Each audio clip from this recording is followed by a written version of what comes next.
What's up, everybody? John Maddox here, coming at you with another late-night Logical, Plausible, Probable. We're going to be having an open mic discussion. You never know where we might end up.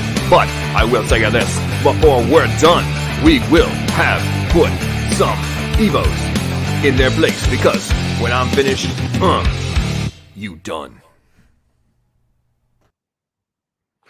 What is up, everybody? Thank you for joining me here at post 10 p.m. Central Standard Time in the year of our Lord 2021 on March the 30th. Well, I decided today, after listening to some ongoing ignorance from a variety of Evo atheists, spewing their usual talking points about code and programming and information and communication and all these different things that I don't know how many times you have to repeat yourself, have to explain the obvious and be like, if you don't believe me on the basics of this, go and research it for yourself and then come back and prove me incorrect on the basic tenets of communication theory that I talk about all the freaking time, and constantly hear ongoing denials from the Evos. So I decided that it seems that I guess not enough people watched the interaction I had with Dr. Danny Boy on the Code Challenge finale, and because I know he didn't pay attention to it while this was playing. So I decided I'm going to come back and resubmit for everybody's review some of the basic principles of code theory, communication, what a communication system is, what the requirements for code, source and target alphabets, the code optimization, the value assignments. I mean, all these different things. What is syntax, semantics, pragmatics? All these different things, and hopefully we'll be able to give a little bit of structure to the overall concepts, and hopefully put it into a position that anybody who's actually paying attention won't be able to just dismiss some of the basic principles out of hand that happens so often. Before I get into that, though, and sidebar, after the presentation gets done, we'll go into open mic discussion. Anybody's welcome to join, and I'll post the link. We're getting close to the end of the presentation, and then we can join in, and we can have a good conversation, talk about some different stuff, and hopefully enjoy ourselves until who knows when in the evening. I was going to say, I've been able to... I just found out, I'd heard about the announcement, but I just found out that they now have Venmo for business or personalities and such. So I actually set up a Venmo business profile. So if you go to @the_LPP on Venmo, do stuff there. And then for anybody who loves to have conversations with the atheists and agnostics, and really just kind of spark conversation with individuals, I strongly recommend you bounce over to my Teespring account for the Conversation Starter Spring Collection, with a variety of things that are designed to kind of kickstart conversation and give people some things to think about. And I also strongly recommend going over to creationistclothing.com as well, which is the Standing for Truth platform. They've got a ton of awesome shirts over there and a lot of really good stuff to do also with their books as well. And but if you head over to mine, link is in the description to get some merch, and make sure if you get a shirt or a sweatshirt or a top of some kind, make sure you put in the code LPP30 and you get 30% off of the merch. But all that aside, let us now get into presentation and see if we can share the basics of information communication and its application to the genetic code.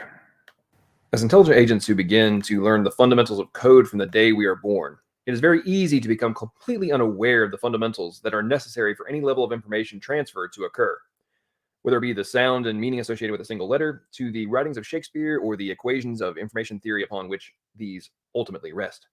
In fact, the fundamental reason for engaging in this contest was to force a review of these principles and see if people who have publicly claimed information theory has no bearing on biology can either recognize their own ignorance or have their refusal to accept the obvious laid bare. So for those of you who have an open mind, who are interested in understanding the basics of communication theory and its application to biological systems, let's have some fun. But first, let's take a quick look at the 4 foundational premises of my code argument, which was the beginning of all this action. I want there to be absolutely no doubt of how my original argument was devised and make sure no one short of willful ignorance can claim I had no scientific foundation to it by the time we get done today. So, premise 1. All codes require arbitrary values being assigned to representative impulses, signs, or symbols. Premise 2. Code values and syntax must be determined before messages, information, can be encoded, transmitted, and decoded. Premise 3. All codes require a translation mechanism, adapter, key, or process of some kind to exist prior to its translation. Premise 4. Translation of encoded values does not transform one symbol into another.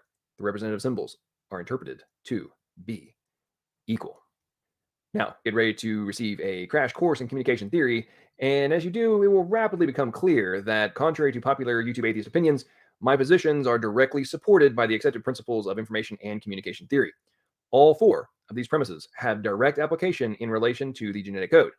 As we progress through the evidence which supports the claims being made, I hope your critical thinking skills enable you to rapidly deduce it is valid both logically and scientifically. Now, obviously, communications existed since the dawn of time, and while there have been some attempts prior to Claude Shannon's fundamental work in 1948 to define the rules that govern it, these forays had a variety of holes which led to a plethora of problems in the development of technologies to facilitate communication. Claude Shannon's work created mathematical structure to information theory and the probabilities associated and related to its transfer, in addition to the formulas used to determine the amount of information which could be transmitted through a specific medium or a channel. However, all of this did not determine the application of syntactic structure and semantic meaning to the information, only the underlying principles. While the rules could be applied to syntactic structures, this had nothing to do with formulas to enable measurement of semantics. Instead, these principles enabled the development of communication theory and the application of the logic rules, which enabled specified and functional information to be efficiently transmitted. So we now have the, as the information theory is being developed, you now are standing upon that and creating the communication theory models. The first one was the Shannon and Weaver model, and it's called the mother of all models, and it was developed by Shannon and Weaver, and is now just referred to as the Shannon-Weaver model. And all other models that have been developed since then have followed the following core principles. All communication has a source, which produces a message. It has a transmitter, which encodes the message. There is a channel for which the signals are adapted for transmission. There is a receiver, which reconstructs the encoded message from a sequence of received signals and decodes it. And finally, an information destination, which processes the information. This is called the standard view of communication. Information source, transmitter, channel, receiver, and destination. Or to get even more basic, encode, message, decode. Now, not long after the Shannon-Weaver model was formulated, in 1954, Wilbur Schramm said, hey, there's a few more things that must be accounted for. And he added that communication can be seen as a process of information transmission governed by 3 levels of semiotic rules. So you have syntactic, which is the formal properties of signs and symbols. You have pragmatic, concerned with the relationships between the signs, expressions, and their users. Semantic, which is the relationships between signs and symbols and what they represent. Now, obviously, there is much more to communication theory than just these things, but I just wanted to cover a few of the foundational root fundamentals of communication theory that Shannon, Weaver, Schramm, and many others have discovered and developed over the past 80 years. And in line with that, there's one more very important factor to account for in communication, and that is noise. Now, noise can take a variety of forms, but in formal communication theory, noise refers to anything which causes interference between the message source and the destination, and it obstructs the process of encoding and decoding information. Noise cannot be thoroughly avoided or eliminated, but it can be controlled or reduced as far as possible. In fact, one of the most important components of all communication systems is the reduction of noise, and one of the primary ways to achieve this is the creation of error correction codes. Now, these codes account for the inevitability of information transfer corruption that is caused by noise, which enables the communication system to use the error correction codes and subsystems in a predetermined way to fix problems on the fly. Honestly, it's pretty amazing stuff, and something in modern society that we just completely take for granted. even though every facet of our lives that depends on technology is dependent on these principles. For those of you who have watched any of my debates on abiogenesis and evolution, you've heard different facets of these concepts and how all known codes have required intelligent agency in order to be created. More importantly, I have strongly argued that this reality must be applied to the root necessities of our existence. However, previously, I have used the general terms rather than explained the concepts. So what I'm going to get into now is a bit more detailed explanation and expansion on these root concepts and principles. If you take nothing else away from this stream, remember what I'm about to discuss is the recognized root of all communication. All languages, whether spoken, written, artificial, natural, and so on, depend on these concepts. They are higher level applications of these coding fundamentals while simultaneously dependent on them. I repeat, everything from Braille, Morse code, ASCII, Unicode, to programming languages like PHP, Java, C#, C++, to human languages like English, Spanish, Russian, or Chinese, all of them are dependent on what you are about to learn.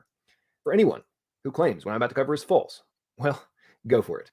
Anyone who works in information theory, telecommunications, or computer hardware systems, or even linguistics would laugh at you for being an ignorant fool if you tried to argue against any of these established concepts. Literally, the very technology enabling this stream is dependent on these principles. To be honest, these are such core tenets of communication. It honestly took me about 6 months on YouTube to realize that modern academic institutions are no longer teaching these concepts, even at the graduate level, except in very specific disciplines. This quite frankly blew my mind, but it also explained why so many evolution and atheism activists are so easily brainwashed by standard talking points. I mean, if we're still arguing about what information actually is, then obviously the principles of information, communication, and coding theory are not understood by the average person. Okay, so now let's get into what is a code and start defining some of these concepts. So in communications and information processing, code is a system of rules to convert information, such as a letter, word, sound, symbol, or impulse, into another form, sometimes shortened or secret, for communication through a communication channel or storage in a storage medium. As mentioned earlier in the overview of the Shannon-Weaver standard view of communication, the process of encoding converts information from a source into symbols for communication or storage. Decoding is the reverse process, converting code symbols back into a form that the recipient can interpret. This probably seems pretty straightforward, but before this code is created and ready to be utilized for communication, how are these symbols delineated? What methods are used to assign the values to each form being used by the code function? And that, ladies and gentlemen, brings us to the good stuff and where things start to get interesting. If you haven't been paying attention, I recommend you do so now because we're about to get into the nuts and bolts. So in information theory and computer science, a code is usually considered an algorithm that uniquely represents symbols from some source alphabet by encoding strings, which may be in some other target alphabet. An extension of the code for representing sequences of symbols over the source alphabet is obtained by concatenating the encoded strings. And since the concept of an alphabet is extremely important, let's quickly expand on that concept. So in formal language theory, a string is defined as a finite sequence of members of an underlying base set. This set is called the alphabet of a string or collection of strings. The members of the set are called symbols and are typically thought of as representing letters, characters, or digits. For example, a common alphabet is 0, 1. That's the binary alphabet. And the binary string is a string drawn from the alphabet 0, 1. And an infinite sequence of letters may be constructed from elements of an alphabet as well. Next, we need to address the source and target alphabets. Now, this is done by code mapping, where you start assigning the equal values to both alphabets. This concept can be visualized like this. So you get C equals A is equal to 0, B is equal to 0, 1, C is equal to 0, 1, 1. Just an example, you can extrapolate that out. The mapping is a code whose source alphabet is the set, so in this context, ABC, and whose target alphabet is another set, in this context, 0, 1. Using the extension of the code, the encoded string, which you can see here, can be grouped into code words as 0, 0, 1, 1, 0, 0, 1, and 0, 1, 1. And these in turn can be decoded to the sequence of source symbols, in this context, AC, A, B, C. Now, a quick pause to expand upon this concept of code mapping, which has multiple elements of significance. One of which is optimization of how values are assigned in order to maximize the efficiency of information transfer. And you want to do this based on the known limits of the channel and the known probabilities of a specific packet of information that will be sent and which one's going to be sent the most often. This enables an improvement of the speed of transmission, and it maximizes fidelity of the information being sent and raises the overall efficiency of the system. So let's quickly visualize what this means. Say we have cities A, B, and C. You want to send messages from B to A, so you must set up a channel, and you have a source and a receiver. But if you actually want to send messages, you must decide what syntactic structure will be used to house your message. So for easy example purposes, let's say you're going to use binary as your alphabet, and you're going to report the following state of weather in city B to city A. You determine the states to report are sunny, rainy, cloudy, and foggy. To send the message, I can use something like ASCII to encode each letter of the word, or I can look at creating a label for each state, which means the same thing, but doesn't have to be as large a message to transmit. So let's do that as an example. So here you see in the graphic, sunny is going to be equal to 0, 0, rainy, 0, 1, cloudy, 1, 0, foggy, 1, 1. Now let's assume the probability of the state of each one of those occurring and needing to be sent is 1/4, 1/4, 1/4, 1/4 for all of them. So each one of them has an equal probability of needing to be sent. So we'll come back to that in just a second, but now let's look at city C, who also wants to communicate their weather to city A. For them, it's usually one of these states, however, and unlike city B, they have a 1/8 for sunny, 1/8 for rainy, 1/4 for cloudy, and it's going to be windy half the time they send the signal. So as we set up the link, telecommunication link, what are we going to map out, and how are we going to map out the code values for these labels? Should we do, for city C, should we do the exact same as for city B, or should we try and do something different based on the fact there's different probabilities? So let's try something different. Say for sunny, we're going to do 1, 1, 1, 0, rainy, 1, 1, 0, cloudy, 1, 0, windy, 0. So the math for this model is going to look something like this. And when you extrapolate out the amount of bits per message you're going to be looking at, here's the formula. Now you're looking at 1 7/8 bits per message if we map it out this way. Now let's say I applied the exact same logic, like place aside the same mapping to city B going to city A. In that context, I would then be looking at 2.5 bits per message. That's interesting. Now, obviously, 2.5 is more than 1 7/8. Therefore, it is more optimal to assign the code values in a way that is optimal. Everything I'm showing you guys here is our fundamental concepts in communication theory. However, what is necessary to know prior to mapping out city C? If you want to make it as much efficient as possible, you need to have foreknowledge or be able to project what the probabilities of the signals that need to be sent are. That's how you would modify the mapping that you would do in your overall code base. And in this context, I know that half the time is going to be extremely windy, and that is a much more likely message that will be sent. Therefore, I'm going to assign the most efficient label to that message because of the known frequency.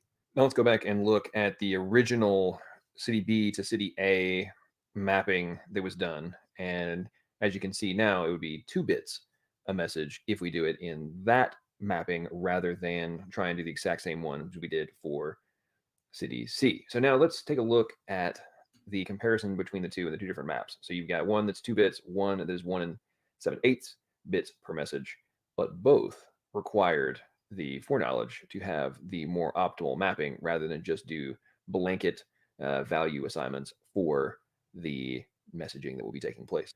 There's actually much more to this concept that I will touch on later, but now let's finish up defining what a code actually is. Again, I'm going to use terms from formal language theory, and the precise mathematical definition of this concept is as follows. Let S and T be 2 finite sets, called the source and target alphabets respectively. A code, as you can see here, is a total function mapping out each symbol from S to a sequence of symbols over T, and the extension of C to homomorphism of S into T, which naturally maps each sequence of source symbols to a sequence of target symbols, is referred to as its extension.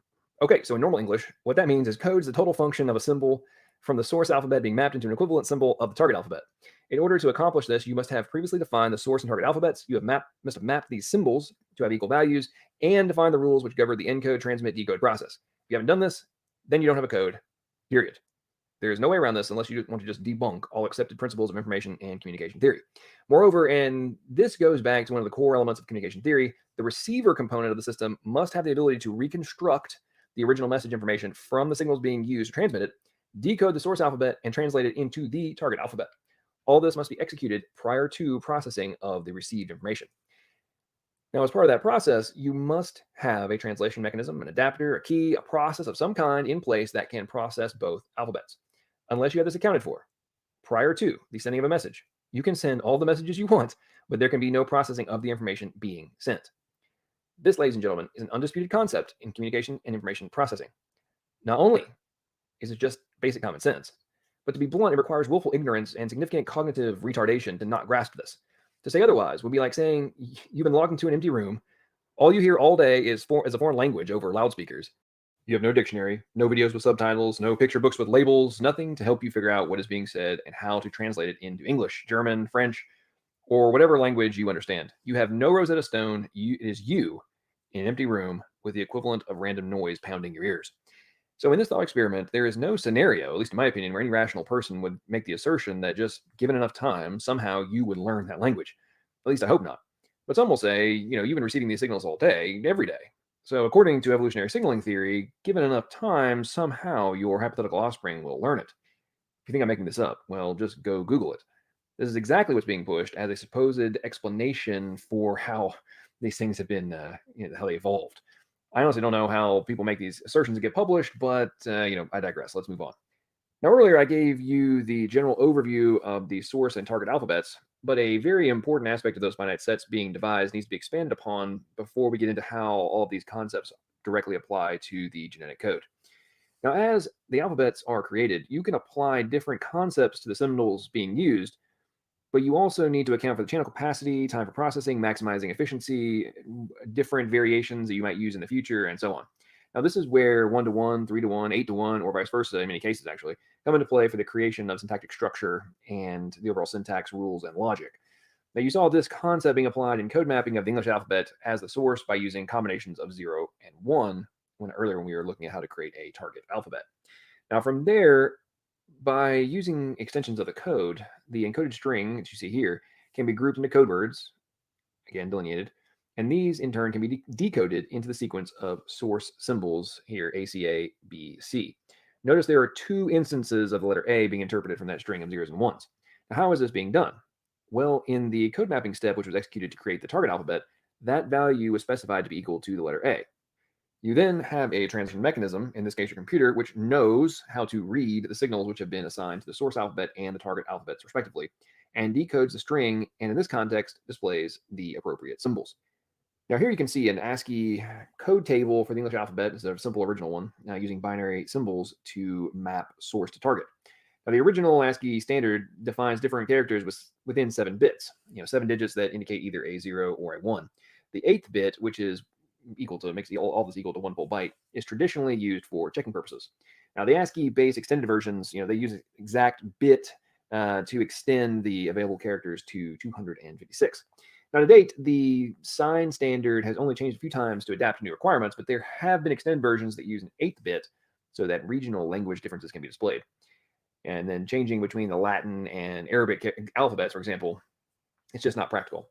So as a result, something that's built upon this Unicode, the Unicode-based character sets like UTF-8 are now widely accepted, and the Unicode can actually accommodate more than 1 million different characters and is also compatible with ASCII, so it encodes the first 128 characters. Now again, this is all because you're able to map out the equivalent characters to each alphabet needed for communication and are able to modify the syntax rules even while using the same core alphabet symbols, in this case 0 and 1, to represent additional characters. However, you still must know each alphabet and enable the receiver component of the communication system to reconstruct the signals and decode the message. So by now, some of you may be thinking, okay, this is all very interesting. Thanks for the little crash course, but what the heck does this have to do with biology, genetics, codons, proteins, evolution, abiogenesis, and all the other stuff that you and Evo atheists argue about on a regular basis? And that, ladies and gentlemen, is where things start to get very interesting. Right, well, I hope for those of you who stuck around through all that data download, that made sense, and you guys were able to learn some things. For those of you who had watched it, listened to all that in my original interaction when that was all exposed in the Code Challenge finale with Dr. Dan Stern Cardinal. Hope it wasn't too boring to listen to it again, or hopefully it was actually the repetition might have made things cement even more into your mind as to why the blanket dismissal that we hear over and over again from the Evos is not actually coherent when you think about it in terms of like, wait a minute, that's exactly what's going on with codons. That's exactly what's happening with the ribosome and translation, transcription and translation, in the formation of all of the biological systems that are necessary for life to exist. So I hope that people like our friend Godless Engineer, who supposedly is a programmer and in theory should understand that what I just spent the last 20 minutes elucidating. Hopefully he will no longer be able to avoid basic common sense and basic coding logic and code theory knowledge. But we might hear this again from the one and only godless engineer. But it is not a code. It's a chemical. It's deoxyribonucleic acid. It's an acid. I don't understand why you think it's a code. DNA is no more of a code than Diet Coke and regular Coke. I really wonder if Richard Dawkins would take that as a personal insult, especially after this interview. In biology, I suppose it would have to be the double helix, Watson and Crick discovery of the structure of DNA, which was far more than just the discovery, the crystallographic work, discovering the structure of a big molecule, because what that led up to was a major revolution in which much of biology became a sort of branch of information technology. The consequence of the Watson-Crick discovery, with all that it led on to, the DNA code and the sort of various genome projects that are going on now, is that genes, which from my point of view are absolutely central to biology, genes are information. They are coded information. It even looks like computer information. I mean, a chromosome is a great long computer tape. It's linear, it runs one-dimensional, digital code. It's not binary, it's quaternary, but apart from that, it's just the same as computer tape. It's read in sequence. It's copied and pasted from one part of the organism to another in just the same way as a computer programmer would copy and paste. So biology has turned into computer science, and the sort of mystification of biology, which was still possible when people could talk about a life force, a vital fluid, things like that, essentially skyhook explanations.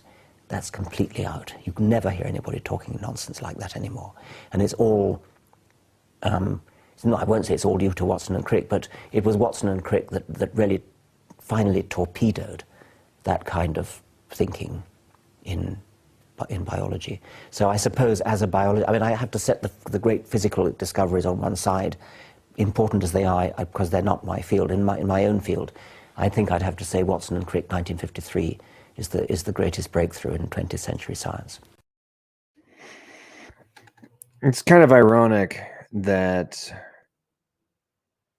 instead of arguing over the plausibility of the source mechanism for all this, and we hear never-ending arguments that you don't even have to account for a source, even when people as staunchly against the entire premise of intelligent design, such as a Richard Dawkins, freely admit that it is a code and it's like a computer. It's like, so are you suggesting that Dawkins doesn't know what he's talking about? Because I kind of feel like that's what you're saying when we hear the never-ending, it's just chemicals talking points that get spewed over and over and over and over again. Okay, what is this? So, Pigs Can Fly just shared something. Okay, let's see what this is. Hold the phone. Let me share my screen. Let's see what we got going on here. So, we'll stop that one. And by the way, folks, anyone who wants to join the stream, we'll have a little short discussion period. And I'm gonna cut this off at midnight my time. So we got an hour and 13 minutes. If anyone wants to join, hop on in. And here we go. Let's see what we got here. About this atheism thing. Yeah, Patrick, tell us. Certainly, yes. Well, you see, in ancient times, people like you invented stories about various gods creating the earth and mankind because you lacked the scientific knowledge necessary to understand the origins of the universe. But in my day, thanks to scientific progress, we do understand these things, and so it's no longer necessary for us to fool ourselves into thinking that some silly god created us. But what about all that stuff that defies scientific explanation? Isn't that evidence of God's existence? Yeah, riddle us that, Patrick. Stuff like what? Well, how about the multitude of miracles in the Bible, chief among them the resurrection of our Lord Jesus? Oh, you sweet little simpletons, people don't rise from the dead. Except for that one time Jesus rose from the dead. Yeah, that was awesome. No, what I'm saying is that Jesus never rose from the dead. And how do you know that, Patrick? Because it's not possible for people to rise from the dead. Yeah, we know.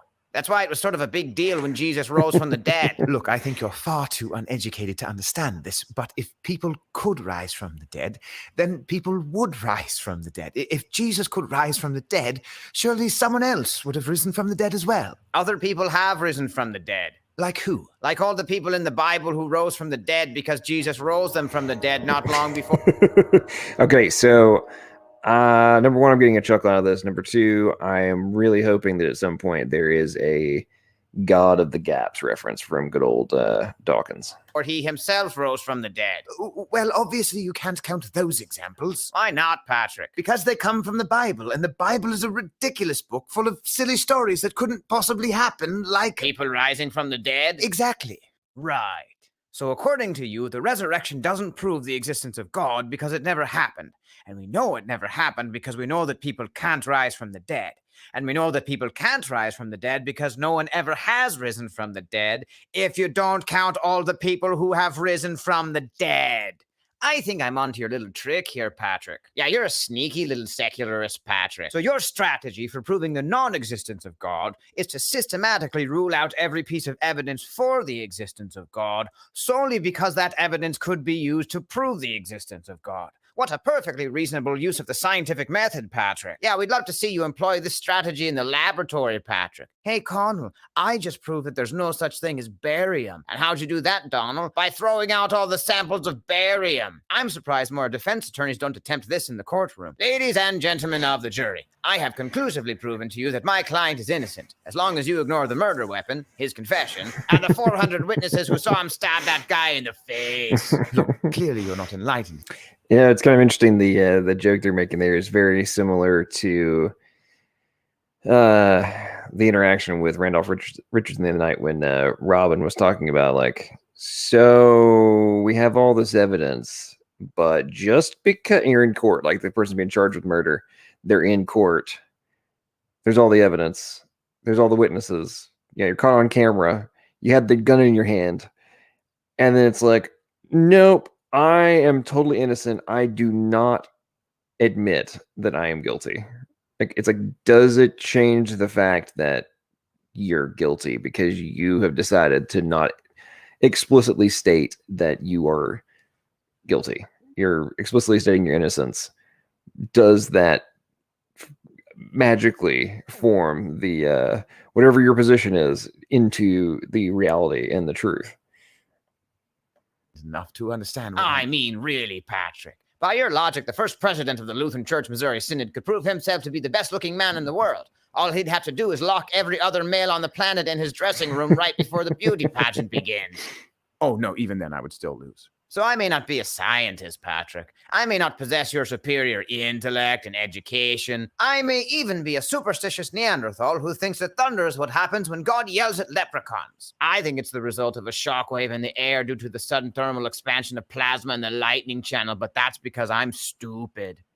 Nonetheless, I still know a lame argument when I hear one. And when you accuse Christians of remaining in ignorance because they refuse to allow any evidence to challenge their theistic worldview, only to dismiss every eyewitness account of our Lord's resurrection solely because it challenges your atheistic worldview, well, that's not just lame. It's also a wee bit of the clover calling the grass green. That's an adorable Celtic twist on a classic idiom, Patrick. Don't be absurd. I treat the Bible exactly the way I treat everything else. I'm a man of reason and evidence and facts. I'm a man of science, a world-renowned evolutionary biologist. I defy you to give me one example of something that I believe in despite no scientist ever having seen it happen. Evolution. Dang it.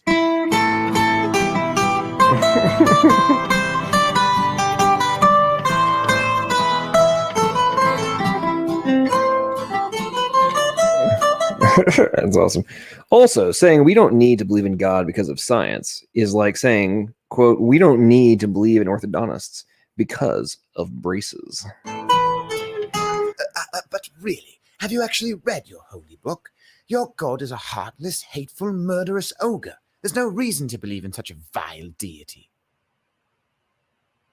I'm sorry, Patrick. I'm going to need a second to recover from that. Yeah, Patrick, stop in the name of logic before you break my brain. Placing your failure to properly understand the justice of the Almighty aside for a moment, did you honestly just argue that God doesn't exist because he's mean? Why, if being a jerk made you cease to exist, then every war in human history would have been over the second it started. Rosie O'Donnell would have disappeared in a puff of smoke in 1998 instead of getting fired from The View once every 7 minutes. And that jerk who makes those Lutheran satire videos wouldn't even be able to finish record.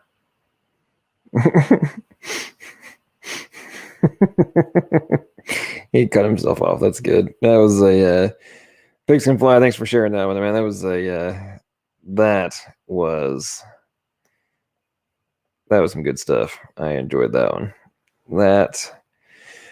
Whoo, man. It's really amazing how when you really start to dumb down and really analyze some of the adamant talking points that get spewed ad nauseum with the utmost confidence.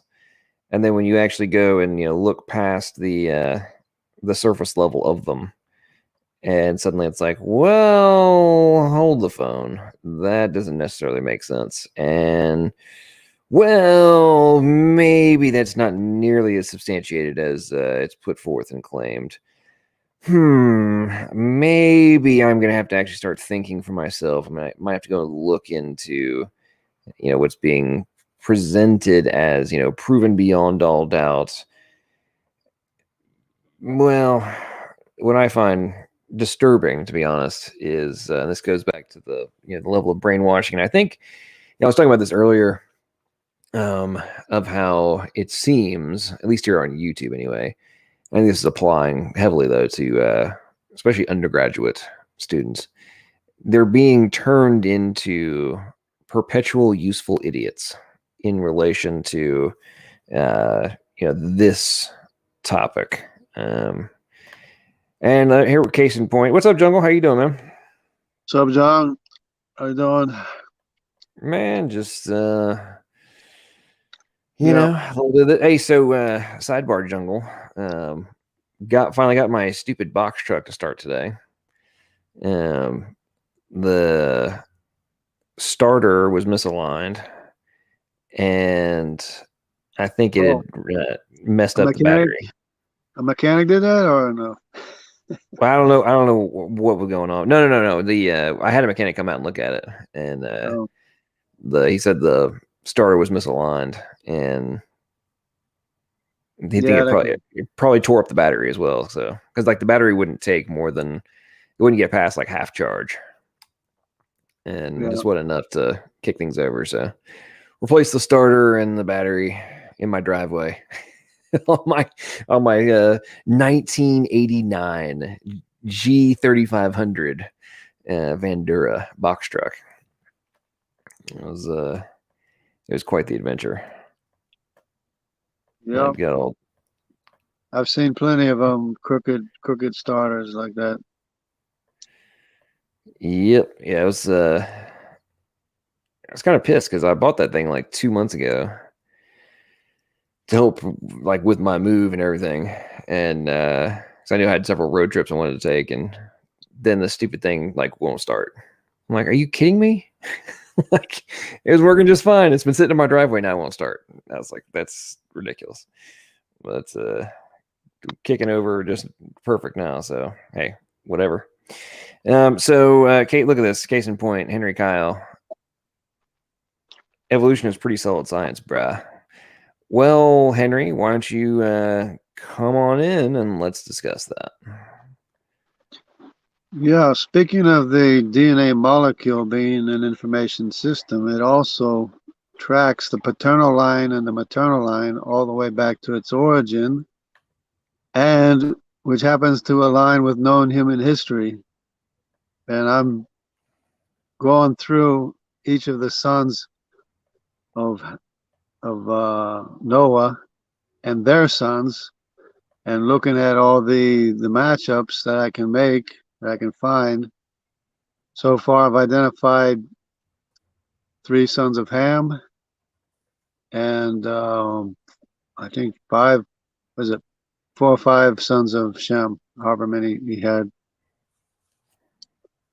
And now I'm going to work on Japhethite if nobody else gets to it before me. Nice. I know that's your kind of turned into your one of your passion projects. Well, it's just all falling into the place, each one. I had to switch one around today, but that's okay. because their Y chromosomes are identical. The brothers' Y chromosomes are all identical. It's just that Really? it makes different. Yeah, they make different trees, unless there was a mutation from father to son, Right. which is Well, like one change in the number of copies every 2 generations, something like that. okay. Or you said every 2 generations? Yeah. So we look at 11 places, or sometimes 500 places or whatever, but I mean 111 places. And out of the 111 places in 300 years, I have 5 differences from my cousins, paternal cousins, in 300 years. Wow. That was 5 mutations. Grand I mean, total of 5, huh? yeah, maybe more or less in some cases. Maybe there's some cousins that have more, some have less. But the ones I've identified as my cousins, paternal cousins, going back 300 years, they have 5 differences from me in 111 places. In other words, all the numbers match up to my numbers except for 5 of the numbers. Well, that's pretty close. It's pretty scary. It was scary when I first looked at it. I was saying, wow, this is, how can you have any number that's identical? Let alone, genetic information that's identical to mine. Well, That's pretty scary. what I find interesting about that, and on a variety of fronts, but obviously there's interesting things. But one of the things that really strikes me on that is it's like the Evo heads don't pay attention to the premise of the replication fidelity, and Yeah. how high the replication fidelity is, like I'm talking the level of it. It's like, are you guys not like appreciating this? And it's not even, the number is different numbers of copies. In other words, instead of making 6 or 7 copies, it'll make 8 or whatever. Instead of 14, it'll make 13. That's what we're talking about. It's different numbers of copies of the same information. Right. So it's not even a mistake, really. It's just a different number of copy of the same information. Right. Yeah, that makes sense. That's interesting. Patrick's cracking me up. It says my new term for Evo atheist is pineapple heads. Yeah. Yeah, it's kind of funny, Patrick. Today I got a lot of angry / insulting messages from the Evos, and the best one was from Dragnot, whatever his name is, where after saying he had been busy all day with protein something or other in the lab, he then proceeded to tell me that I was stupid and I did not understand biology, and then told me he was off to go give a presentation to some professor. And I'm just like, Wow, buddy. You are claiming to be I'm stupid and you're super smart. Well, you're not apparently grasping the premise that I'm literally on purpose dumbing down a concept to try and get through to idiots like you. It's like, man, you cannot make this stuff up, Jungle. You can't make it up. Like, hey, I'm dumbing this down for you. No, you're stupid. Yeah, I'm dumbing it down for you. You don't I'm understand what you're still, talking about. Dude, I'm I'm still, dumbing it down for you. You still don't know what you're talking about. And I'm out of here because I am super duper smart. And I don't know what you're talking about. And I don't see how it connects to the argument I'm making right now, but you're dumb. Like that's what we're that's what we're yeah. dealing with these people. I'm not, It's mind I'm not bending. sure. I'm not sure if he's a lab assistant or was a lab assistant or if he was employed or is employed. I don't know anymore what he is. There, it's. Oh man, I was getting some good entertainment out of that one. I think G-Man keeps track of them better than I do. Yeah, well, true. Well, he and G-Man have had like an ongoing beef, I think, for years, and threatened each other, and like gotten. I don't know if have they gotten law enforcement involved at some point. I think on the. Could well, I think somebody made G-Man lose his job, and there was a big fuss over that. But that was a long time ago. But I was in the text. I was chatting with him one time, Dragnut, and he said, come down to Houston or wherever it was, and to the lab. And I said, okay. And he said, oh wow, that's neat. But I never talked to him after that, you know. Well, I'm still waiting for him to. When I did, I think it was I forget which video it was. It was on code. He again came in, so I didn't know what I was talking about. Was totally wrong, and then he says he was going to get his buddy, who is a bioinformatician, to come and just prove me wrong and explain to the world why I'm such an idiot and don't know what I'm talking about, etc. And that was months ago now, and I'm still waiting for him to. And I've made multiple comments to him over the past month, 2 months, whatever it's been. Yeah. Like, hey, where's your bioinformatics buddy? Like, are you going to go get him? Because you were making some really strong assertions that I was just an idiot and had no understanding whatsoever of the points that were being made, and that your friend was going to educate me.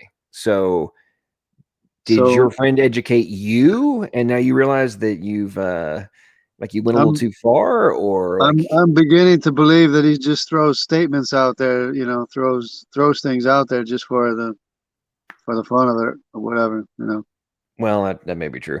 Hey, real quick, I gotta step away for 1 second. Tell people about what you've been doing with your Y-chromosome series. I'll be right back. Okay. Yeah, so I was looking at the Y chromosomes, but a long time ago, a while back, I was thinking, now what if I could tie somebody to the CY chromosome? Because the CY chromosome was often an area it really had no business being. And I'm thinking, think. And I'm thinking, and Nimrod popped into my head, Nimrod. Well, what if it's Nimrod? So then I look up Nimrod's ancestry. Sure enough, Nimrod is the son of Cush. So Cush, the father of the Ethiopians, is Nimrod's father. And that's the reason you have Asian with mixed Asian and African features all throughout the Pacific, all the way into South America, because the Olmecs were like the first civilization in Central and South America. And they have perfect, beautiful statues. They have, some of the best sculpture that you could ever find on Earth. And it has these statues of people that have features that are mixed, look Asian and African, both Asian and African, because of course they went through Asia. but they still had African features at that time, at the beginning, right? Turns out, to this day, their CY chromosome is there in Central and South America to this day. Nimrod's Y chromosome. So that got me started. Then I went to the African, Y chromosome, which is the easiest, because Ham had 4 sons. Not Nimrod. Mitzrayim, Cush, Put, and Canaan. Canaan I can't really find. It's, lost in the woodwork or whatever. But the Phoenician, the Put, is still there. It's E3 something or other. Mitzrayim is still there. It's E3 something or other. And of course, Cush, the father of Nimrod, is still there, which is an E3 something or other. And the reason why they're all E3 something or others is because there were 3 brothers and they had identical Y chromosomes. And it's their trees that branched out from them that changed into a different code or unique code identifying which tree it is. So that today, if somebody takes a test, their numbers will be a code that will tie them in to a certain branch of a certain family tree, either of the Phoenician, Egyptian, or the Cushite family tree. You can't belong to 2 trees. And people don't belong to 2 trees. You only belong to 1 tree. So whatever the test you take, no matter what it is, it'll identify what you are, whether it's a GY chromosome, an HY chromosome, CY chromosome, EY chromosome. And as a matter of fact, both Albert Einstein,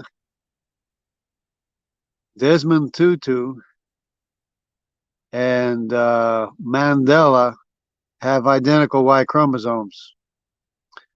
And another person that has an identical Y chromosome as them is Adolf Hitler.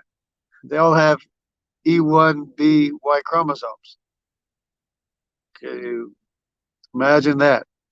Of course, we know why Albert Einstein has the E1B1Y chromosome, because probably it was a Canaanite or Egyptian Y chromosome that mixed in with the Jewish population, the Israelite Jewish population.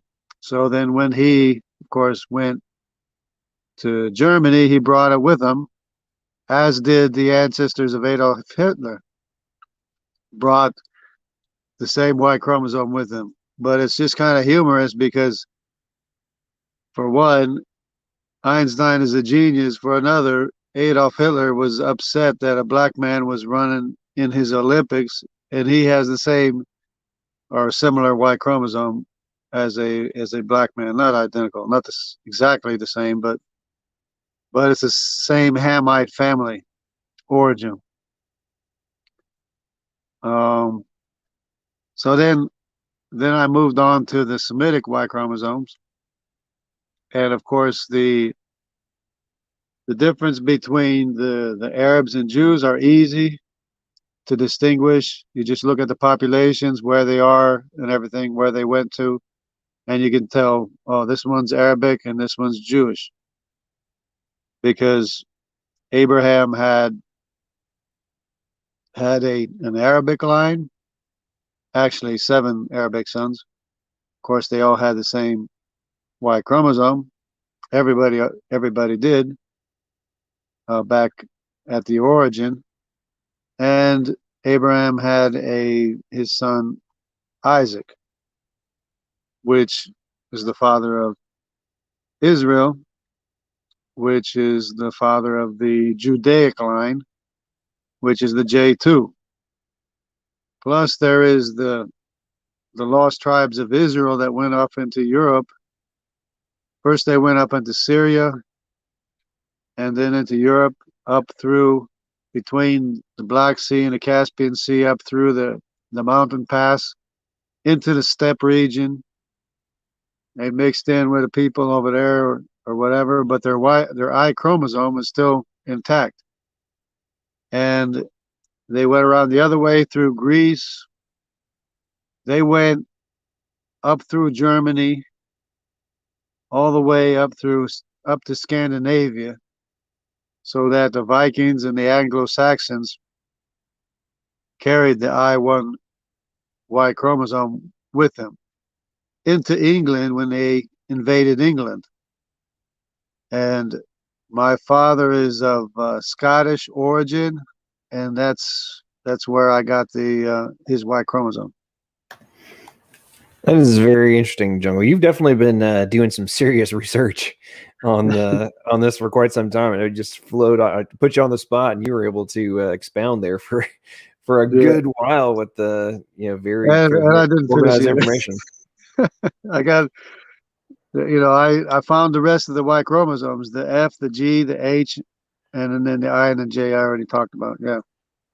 That's very cool. Yeah, it's so many things we just kind of take for granted and don't just kind of get glossed over in the discussion for sure. It's like, hey guys, wait, hello, got kind of a big deal right here. What's up? Yeah, these are specific people with names of the origin of all the Y chromosomes. They have names. We know who they are. Anyway, go ahead. No, that's very interesting. Okay, so quick, I'm gonna do a little quick sidebar here. So, Standing for Truth has apparently triggered Simon Dan into doing a response video. So his 400 and something thousand subscriber base was graced with a video from him talking some trash about SFT. So let's just see. Let's watch this for a couple seconds and see what it was that Standing said that got him so worked up. Independent origins moment number 3, we discussed the low genetic diversity. The low genetic diversity that confirms what? Well, it confirms that we have all originated from just 2 people, Adam and Eve. Now, of course, as a population, the genetic diversity is relatively low.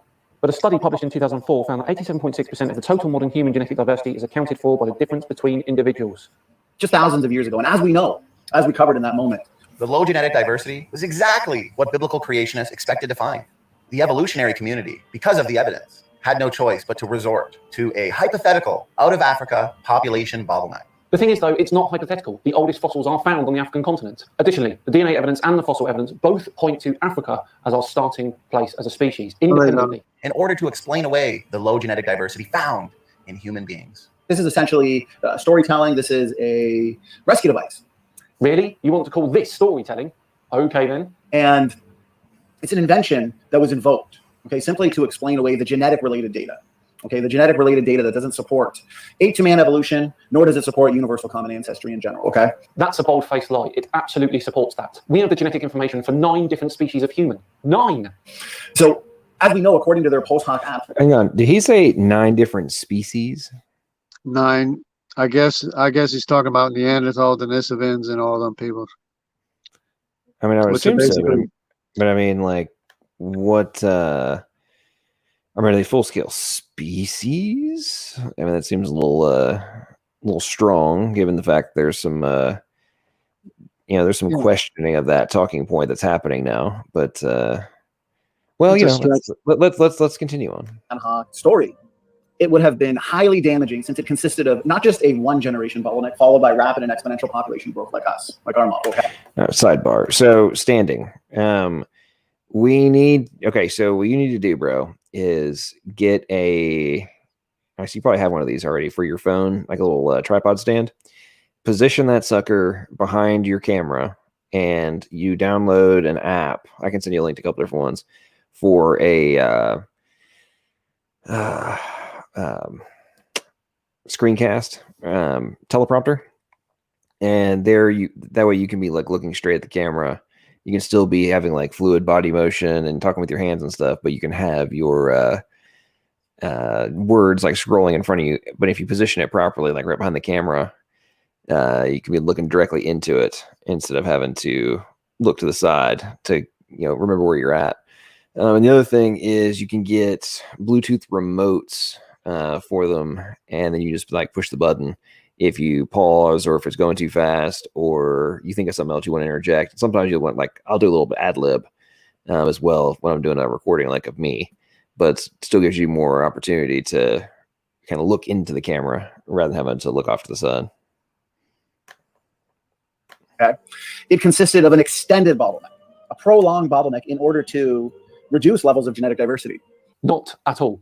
Homo sapiens interbred with other species of humans. In fact, research of the mitochondrial DNA of specimens from Germany found that Homo sapiens were mating with Neanderthals around 220,000 years ago. There is also evidence to suggest that Homo sapiens mated with other archaic human species as well. That they did not predict, by the way. This is why it is exactly a post hoc ad hoc rescue device. It was essentially a near extinction event, an event that was connected with severe inbreeding. And we know genetically, we know what inbreeding does. We know what the effects are. Indeed we do, but Homo sapiens did not do that. Interbreeding is defined as breeding with closely related people over generations. There weren't one or two families of Homo sapiens to start with, and as indicated earlier, Homo sapiens bred with other human species as well. Here is my personal DNA profile image. Look, Okay, so I just Googled it. He's got a wake-up call. Neanderthal and modern human sequences. I think this is for mitochondrial DNA. They have 27 substitutions. Yep. 27. Yeah. Major difference right there, bro. Major difference. I am 99.9% European. No surprise there. But crucially, I have around 2% Neanderthal genes in my genome. Why is that? Because my ancestors mated with them. Because these mutations, okay, they come to the forefront and they lead to rapid and accelerated genetic degeneration. They're manifested essentially because of inbreeding. And there's a lot of evidence to suggest that other than Homo sapiens breeding with them, interbreeding is what finally killed the Neanderthals off. This is not a good thing, and this is why this fairy tale that the evolutionary community invokes is not even somewhat reasonable. And this is why those who hold to evolutionary theory and ape-to-man evolution, okay, this is why they have an unsolvable problem. Do we? Really? And this is the issue. This is the issue with explaining all DNA differences, all DNA diversity as a result of what? As a result of mutations, as a result of genetic mistakes over time, essentially. As we know, and as we covered in Independent Origins moment number 1, we talked about the design diversity hypothesis. That we start with the assumption that God would have front-loaded Adam and Eve, which applies universally across the biblical kinds. God would have front-loaded them with created nuclear heterozygosity. Because when God said to be fruitful and multiply, did God mean for this to be carried out through cloning? Of course not. Of course not. God did not say to be fruitful and clone yourselves. He said be fruitful and multiply. So this is why the starting point of design diversity makes sense both theologically and scientifically, okay? Okay, but it was just 2 people. And you want to say that Homo sapiens had an interbreeding problem. Right. Now here... So if that's going to be his response to that relatively long clip he displayed, and his response is, we're talking about 2 people. I mean, we're talking right after SFT just finished talking about, about front-loaded heterozygosity. Did he not comprehend what that meant? Because I'm pretty sure that the whole point SFT was making was, so we understand your choke point, bottleneck, inbreeding talking point. This is how we're accounting for it. And he's like, you're talking about 2 people. Yeah, and it's not 2 people anyways. It's 3 sons and their 3 wives, the 3 families. But John, there's something I've noticed recently is that the diversity between both humans and animals occurred almost immediately, and then when they began to spread out and breed among themselves, that's what fixed the genome into being the kind of people they were. Same thing with cats. They diversified, and then they bred amongst themselves and became the different kinds of cats: leopards, lions, tigers, because they had spread out and bred among themselves and fixed their diversity, until to this day. So that when the leopard got separated from the jaguar, it's still very similar to the leopard. or the jaguar is still similar to the leopard, almost identical, and can still interbreed because of the fact that it fixed its particular species, as you will, for Yeah, that remained for all this time, Yeah.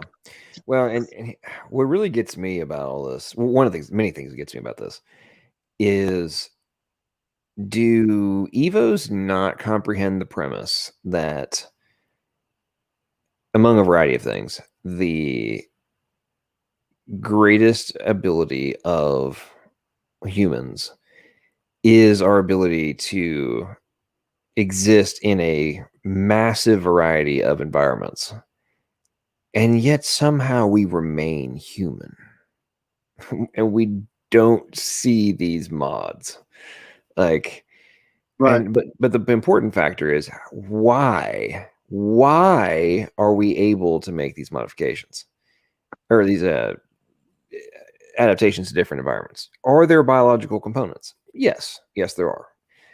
However, the vast majority of them are executed via our intelligence. It's the mind, it's the consciousness, it's the intellectual prowess that enables humans to survive in a variety of environments. Now, are there the minor changes? Yes, there are. But I'm talking about, let's just get real. There's not that much difference between an Asian and an African and a European. Like, it's external stuff. The rest of it's established. Yeah. And but ultimately what I'm saying is the African can come and live in. There's a bunch of Africans from Somalia right now living in Minnesota. Tons of them. They came out of the desert and now they're literally living in Minnesota and in the snow and ice. So they're not having to evolve. They're adapting intellectually. Their minds, their body's able to account for, we can adjust to the cold and the heat and all that kind of stuff. But, and there's some, there's minor advantages in terms of comfort level in different environments based on, where you grew up and your ancestry, but not in relation to the dramatic variation that's you're capable of in because of the mind. Yeah, because I went back to the Amazon and it went up like to 85, 90 degrees, and I could hardly bear it. I could hardly take it. And I remember as a kid, it would go up to 100 degrees all the time. Right. But like 80, above 90 degrees, I couldn't even, I was sweating the whole time. I had to drink water constantly, But it's a response to the environment too, because what's interesting is we're learning more and more is that a gigantic amount of the response to the environment is already pre-programmed capacity, like the capability to adapt via epigenetic modification or activation or deactivation of different components is what enables a lot of the real-time adaptation to different environments. All right, let's see what else this guy's got to say. Here's what I find funny, guys. The fact that the critic will very frequently, and I've had almost 100 debates, and I have discussed and debated the critic on this argument more times than I could count. Essentially, if I had $1 for every time this argument was utilized by the critic, I'd be probably a trillionaire, to be honest with you. A trillionaire? So 1 trillion times in 100 debates, which is 10 billion times per debate. Okay, so here we have a prime example of what I joke about all the time, which is the hyper-literalist atheist syndrome. Right. And it's like, yeah, dude, yes. SFT is clearly, literally, beyond all doubt, there is zero sarcasm, zero joke whatsoever, kind of just, hyperbole here of a trillion times. I'd be a trillionaire. Like, come on, dude. He attacks that because he can't attack the argument. Oh, okay. Right. Let's say that argument given took 10 seconds to give. That would mean each of your debates lasted 3,170 years. And you've had 100 debates. Congratulations on using the calculator on your phone before you made that statement there, buddy. which means you've been going at this for at least 317,000 years. How old does the Bible say the Earth is again? It's based on a straw man and a misrepresentation of our starting point and our model. Okay. The argument has to do with inbreeding. They'll say we have an inbreeding problem according to the biblical base model of ancestry and independent origins. Okay. Well, I don't understand how it's not a problem. There were originally two people, according to the Bible. Wow, he's doubling down again on this? A man and a woman. When they have children, then It just doesn't wasn't a man work. and a woman. Here's the thing, though. As I said, it's based on a straw man. It's based on a misrepresentation. There's no problem at all. Let me briefly explain why we don't have a problem This will be interesting. with inbreeding like the evolutionists do. Think about it. According to the model of independent origins, okay? According to our model of biblical ancestry, we start with just two people, Adam and Eve. Okay, Adam and Eve were specially created by God, okay? Just roughly 6,000 years ago. And then 10 generations later, we have a second bottleneck of what? Of just 8 people. Okay, Noah, his wife, their 3 sons, and their wives. Okay, so 8 people. So you've got two inbreeding problems then. At creation, since we hold to the design diversity hypothesis, Adam and Eve would have started with no mutations. No mutations. This goes back to genetic entropy, okay? We take this point of most accumulating mutational load, okay? This point of most genetic entropy, okay? Take that back to a point in time of least accumulating mutations, okay? A point of least genetic entropy, that would be point of creation. That would be this point of Adam and Eve with no mutations, okay? So 10 generations later, we now have this another benign bottleneck, okay? It is a single generation bottleneck, also followed by rapid and exponential growth. The thing is, I'm not really worried about Noah's family for this one because they've come from inbreeding anyway. What I am worried about is the animals.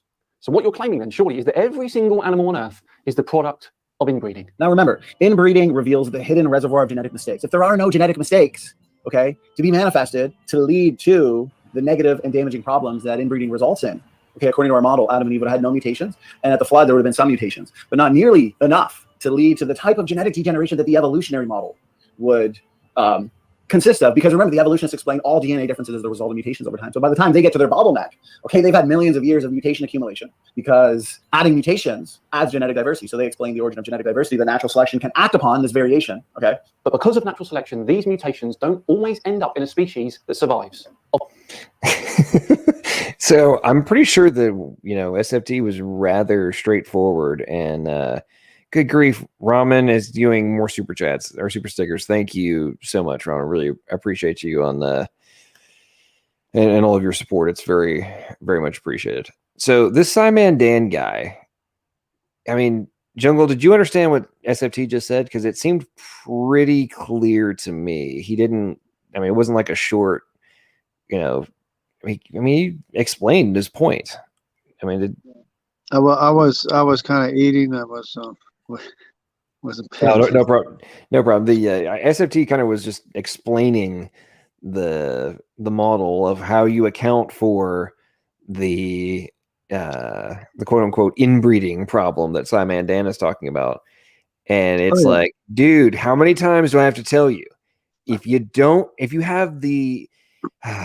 you're starting with the most optimal genomes, and you don't have a boatload of errors already, then you don't have to account for what is the ramification of inbreeding, which is the error overload through homozygosity. Like, how complicated is this?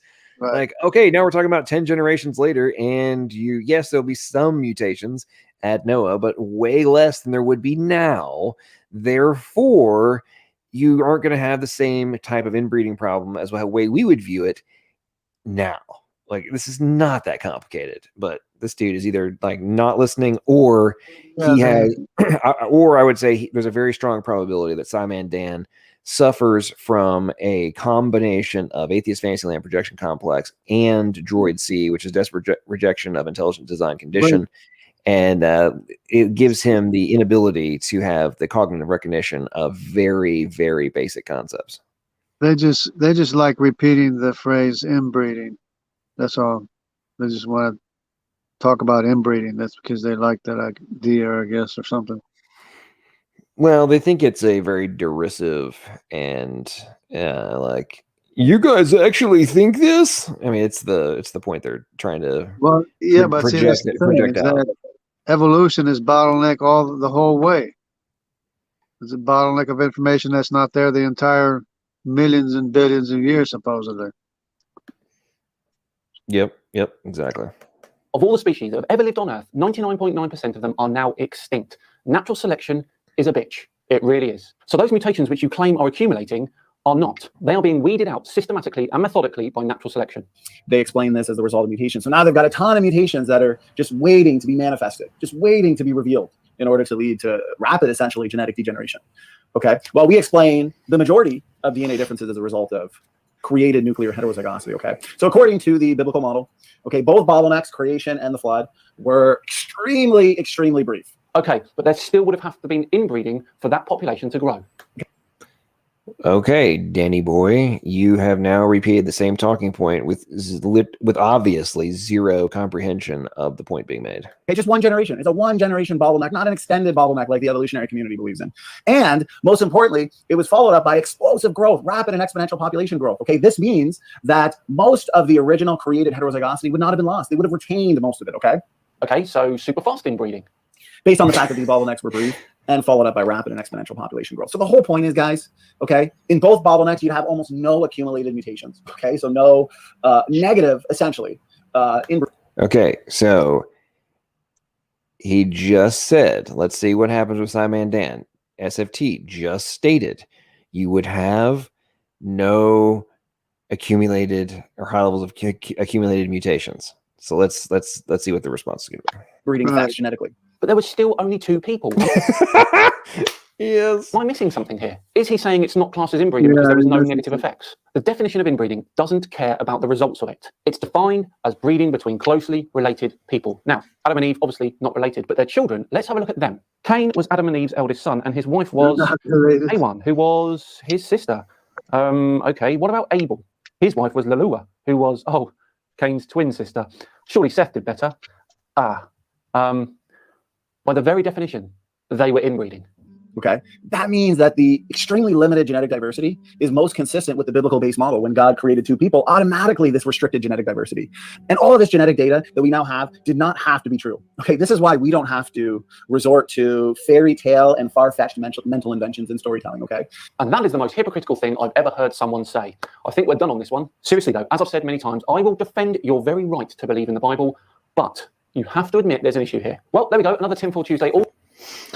So that he doesn't understand creation.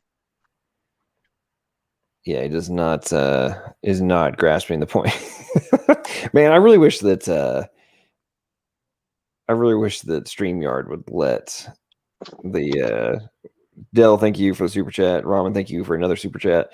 The super stickers. I wish they would, like, when you like pull the chat up onto your screen. I wish we'd actually show them because we got some funny got some funny ones. That's the chat doesn't show on StreamYard, right? Yeah, the StreamYard can't pull the super sticker. It can pull the if it's text, but it can't pull it if it's super sticker. The Dell and Ramen are yeah, okay. Dell and Ramen are super stickering away. I can't. Ramen's got one of a head that looks like he's drooling in shock. That's and then Dell is doing some funny ones. Oh man, it's okay. Epic comment from in his image. He says, SFT, you might consider looking into the phrase inbreeding depression. That might help make it a little more clear to people like Dan. Oh, man. Godzilla Freak says, so his final argument is semantics. Yep. That about sums it up. It's really amazing to me how in his image, giving him credit. Also, I appreciate he says he is willing to defend our right to believe what we want. That's rare. Well, true. But he's not being serious about that. He's just making fun of us while he's saying it. Yeah, true. Wait, and here's the thing. It's like the semantic game that Godzilla was pointing out is the commonality, not the rarity. It's like in a lot of different concepts, ends up boiling down to not I can counter your argument or what you say is not valid. I'm just going to argue that you haven't accounted for every single possible potential freaking variation of the meaning of the word. Therefore, all of the other substance of your position must be false. And then when you issue caveat to like account for all the freaking BS that they try to use to reinterpret the definitions, then they're like, oh, you're being way too like, you should be much more simple. I had a guy today, like my code arguments, like the actual like formal logic.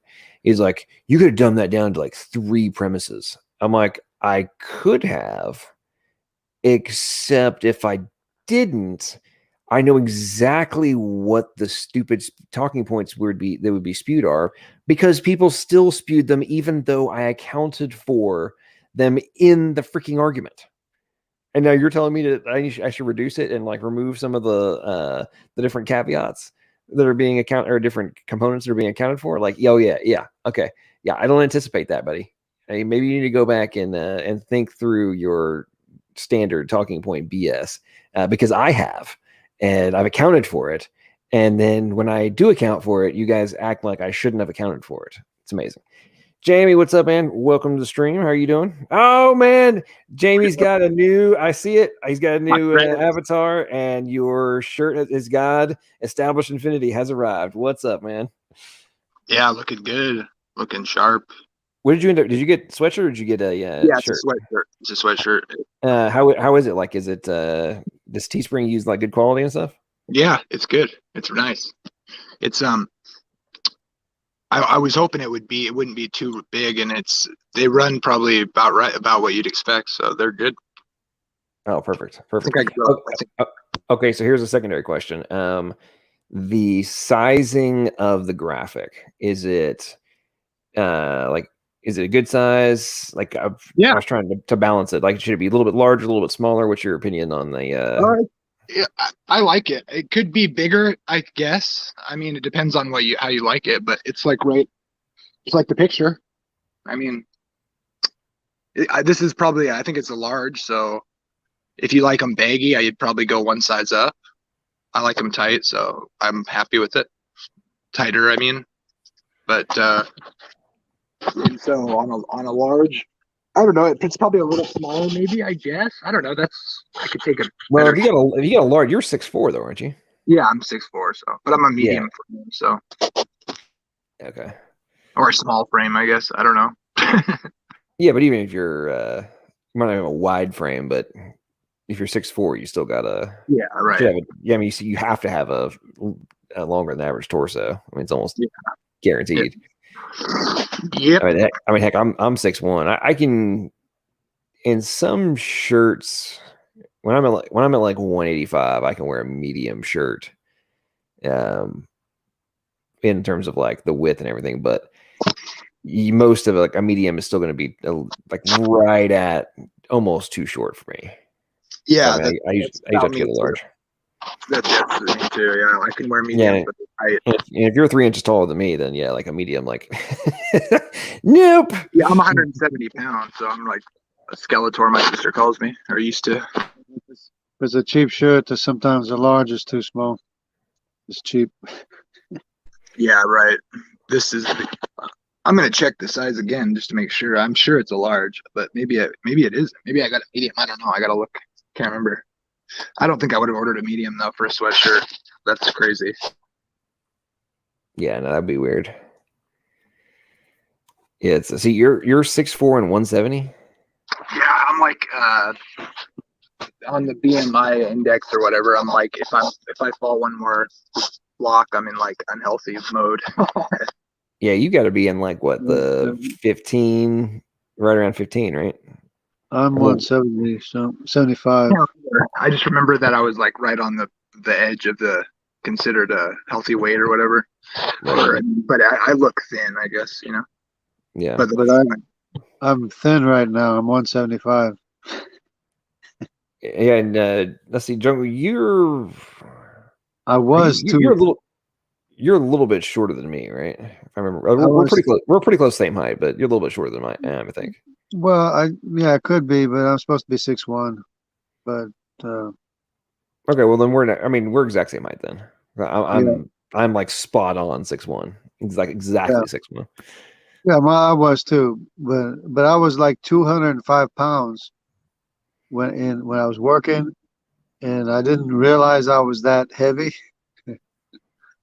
because I would just go to work, drink coffee, watch TV and stuff.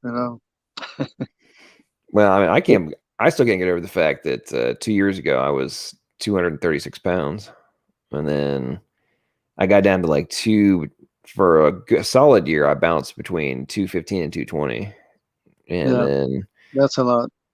in like there was a Well, 6 month period where I decided like forget this noise. I'm gonna like I started walking like 3 miles a day and really cut down. Then I dropped down to like and then I danced around like between 200 and 205 for a little bit, and then beginning of last year, like right before the shutdown actually happened. But I was like, you know what, I'm gonna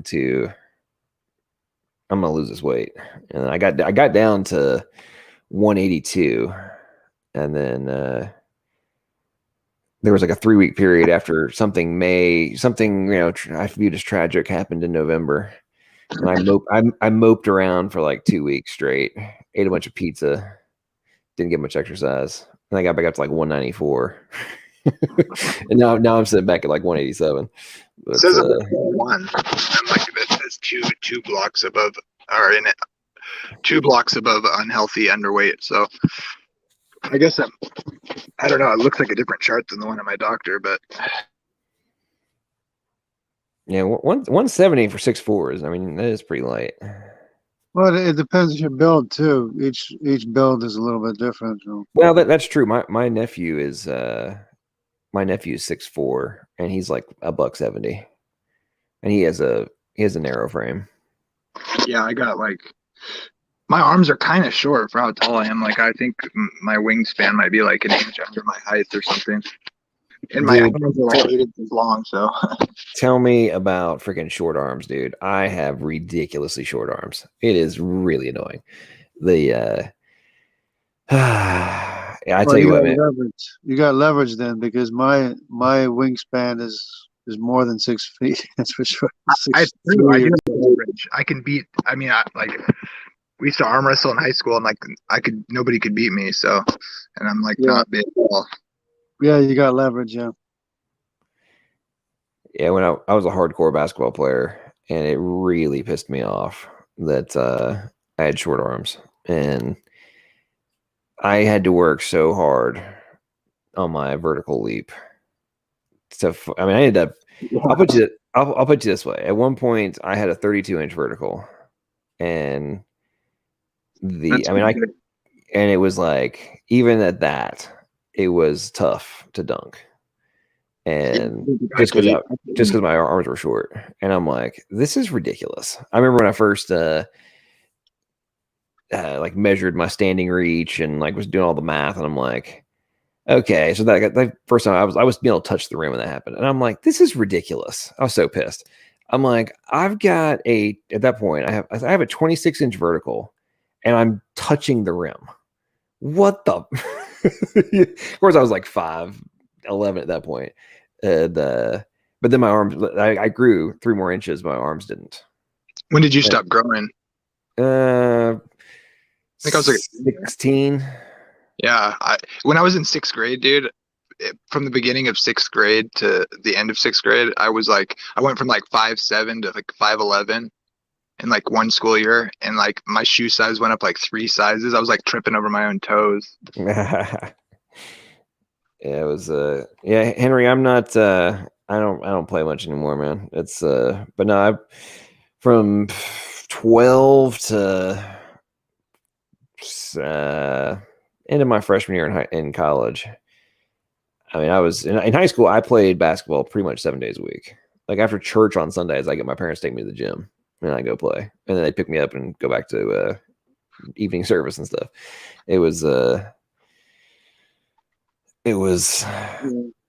Basketball. That's the only thing I watch. It's the only sport I watch besides soccer. that I like. Yeah, yeah, basketball. I tell you what, I was thinking about this earlier. I've been a hardcore basketball fan since I was a kid, and I mean, I remember when the Slam magazine came out, and I used to like get that every month and stuff. But Oh yeah. and then there was from okay, let's just say for no less than the last 12 years, I have had, of course, the name's changed, but I've had the league pass for the NBA for no less than the last 12 years. And well, I'll take that back. 11 of the last 12 years. And I am currently boycotting the NBA because it's just getting the game. They're political nonsense. Obnoxious, yeah. Yeah. You can't even watch sports anymore without it actually being something political. It's nonsense. We lost the Sonics the year before we lost the Sonics. I don't know if you guys remember that when they went to OKC. OKC. I was at the draft party with Kevin Calabro, the announcer for the Sonics, and like a bunch of old players from the Sonics, because the Sonics won in '79, and my dad had that game recorded like when I was growing up, and the final game when they won, and some of those guys were at my dad bought tickets when we drafted, Kevin Durant. Yep. His rookie year, and then the next year they took the team. Like we got tickets that year. We pretty much boycotted it then. But yeah, the politics now is terrible. Yeah, it's gotten totally ridiculous. And then here's the thing that really getting me is I refuse to watch basketball when there's no fans. Like it just changes the energy, and I feel like I'm watching pickup basketball, like high level pickup basketball at the YMCA. Like you don't have the aura and the roar and the fun, and it's like, man, you've got these crappy little fake audiences and like screens and you're having like crappily rendered video of fans from like other that are watching on the internet. Like, no, you are destroying everything that is basketball. And I haven't even watched since the last years. So yeah, not even the replays or whatever. Yeah, I mean, it's not worth it. And like I said, I canceled I tweeted at the NBA a while back, and I'm like, you have, I made the point of like, I've been a league pass holder for 11 straight years, and now you're losing me as a customer, number one, and number two, I've realized that I'm not missing it that much, and. Did you ever collect cards? It's so annoying. How can they be so annoying? I don't understand. Yeah, it's crazy. What were you asking, Jamie? Oh, back in like 90, I think it was like 96 or 95 to like 2000. Me and my dad, I got obsessed with collecting cards. I had a little stint doing that. Yeah, that was fun. It was like the heyday of cards too, before they went kind of downhill. But I don't know if you remember those in those years or whatever, when Jordan came back around that time, I think it was, into the league, and man, they had these cards called Flair and Fleer. I remember they're I don't know, I'm just reminiscing here. Just wondered if you did. Oh, well, I remember the Cracker Jacks days. That's about it. When I started collecting cards, my dad was I was just getting into it with my friends, buying a pack or two or whatever. And they're like $5 a pack or whatever for the better cards and stuff. And we got pretty obsessed. And I remember I came home and I was telling my dad about it. And he's like, oh, you know what? My dad, when he was in 8th grade in high school or whatever, 1969, he would play this game in the neighborhood where they'd set a card out on the ground, and then they would stand behind a line, and they would you'd throw your cards out and try to land your card on the card that you set out, and then whoever landed first got all the cards that were missed or whatever. And my dad was really good at it. And when I came home and he told me about that, and he's like, yeah, I still got a shoebox. he's been carrying around with him, right? You know, since he married my mom and stuff. And we pulled it out. Like, he hadn't even really thought about it, just been like dragging it around, dude. There's like a Mickey Mantle in there, like a 67 Mickey Mantle, like Joe Namath. It's pretty cool. Are they were they in like good shape? Some of them were, some of them weren't. Some of them were a little bit beat up, but we were able to, like, it was decent. Like, I mean, like, I think, you know, at last I checked, you know, some of them were worth like $1,000 each or whatever, like the Mickey Mantle. And so, yeah, I haven't really been looked at them for a while, but we got obsessed with it. Like, we would go into these card shops and buy like a whole box or several boxes and then like open them up and with the dealer there, and it was fun. Yep, I remember doing similar things when I was a kid too. It's yeah, the good old days, man. I tell you, I have a box, actually a couple boxes of cards that I have not. It's in a box. It's like they're in small like shoe boxes inside of some big boxes, and I know they're sitting out in a shed right now. I'll have to go look at them at some point soon. Yeah, pull them out and see what you got, because some of them like they were really hot for a long time. Like, they've kind of lost some of their value, but like there's still like rare ones that are worth a lot. So yeah, like my one Christmas, like when we were in the middle of doing that, we bought a Jordan rookie, and like that's rated really perfect or whatever. I should check on that. It's probably worth like several thousand now, I'm sure. A Jordan rookie? Yeah, I would say that's probably It matters like what the rating is. There's like the rating place, at least that's how it used to be. It's been years since I looked at it, but yeah, like you get like a 10, which is like super hard to get a 10 or whatever. There's 9s and 8.5s and stuff, if I recall. And so yeah. Yeah, it was lost up. Matt, what's up, man? New phone? Yeah, I had to swap plans because I guess T-Mobile was ripping us off. So I had to get the new phone plan altogether. But yeah, it's a brand new phone. It's what do you call A71, I think is what it's Samsung. What are you guys paying for your phone? Mine's like a pretty expensive. Well, we don't have to buy it outright. They actually have us on like a $5 a month plan for installment, and it's supposed to be for like a 3-year plan to do that. But the thing is, you can upgrade your phone anytime after I think it's 18 months, so you don't have to pay the phone off. You can actually get a brand new phone after that if necessary. Yeah, I got the S20 with like no money down and with full the highest whatever Wi-Fi and all that, minutes and everything. Yeah, it's like true unlimited. It's like $100 and something bucks, $120 my bucks a wife month. got the ASCII, I think it was, and my brother also got the A71. So not a bad deal for what we were paying. And the irony is that like I was with T-Mobile for 3 years, and they were supposed to have me in like a veteran plan. And when I went to call them about the account information, they were like, "Oh, we noticed that you don't have this promotion for veteran. What's going on?" And I was like, "Yeah, what is going on there? I mean, I've been paying the same thing for the last 3 years. You'd think that would have been on there, right?" So either they could backdate it, yeah, either they could backdate it, or which is not going to happen, obviously. It's funny because the guy that was trying to set me back up with that plan, he's like, "Yeah, I'll get you backdated." He did it like 1 month. like, man, I do billing for a living. Like, you offer at least 3 months, man. This stuff. But anyways, yeah. After I heard that, I was like, okay, I'm gonna swap over to somebody else. And but yeah, I noticed that you got that new. Is that a hoodie? You said, right? Yep, just came today. Yeah, looks good, man. It's nice. Yeah, Yep. I got a couple of them.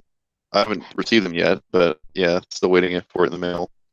Yeah, it took about a week, like out here, but Mhm. I think maybe it was a little longer than that. I'm not sure. I was kind of starting to wonder if it expect it, and then it came. I was Seriously, thinking, a week in the United States? That's weird. Yeah, the postal service has been taking forever to do anything, though. Well, that's true. That is I'll true. have to look and see, but it's pretty normal. Pretty normal time. This seems kind of weird with, I mean, it's doing drop shipping and all that kind of stuff, right? Like, I mean, you wouldn't think that. I mean, if you're willing to pay the extra, I think maybe they had it's to like print $7. it too or something. Maybe it sat for a day or two, the order or whatever. I don't know. I don't know how that works. I would suspect they don't have a bunch printed up already. I don't know. Do they? I mean, I don't know. I would assume it's probably I mean, I doubt they have them printed up already. I mean, it's probably all on, I mean, these days a lot of that stuff is just all on demand. Yeah, their facilities, I mean, shipping. they've got my all uncle the makes they have all the design files. I mean, it's like they got robots that are doing most of the work anyway. Yeah, my uncle has the embroidery machines or whatever ones too. He used to do the screen printing too, but he does embroidery for like a bunch of. He started his own business years ago and around here, and so if you ever want any like embroidered stuff done on like a nicer like like polo shirts, stuff like that, or whatever, he does. Right. Does it for the casinos and the horse racing track and. Oh, nice. My wife just recently started to find shirts that had to do, like Christian belief, and she got me this hat. Saved by Grace has the cross on it, and then the shirt I'm wearing right now is like a lifeguard one. It says, "My lifeguard can walk on water." And yeah, there's all kinds of really cool stuff you've been finding on Amazon and stuff like that.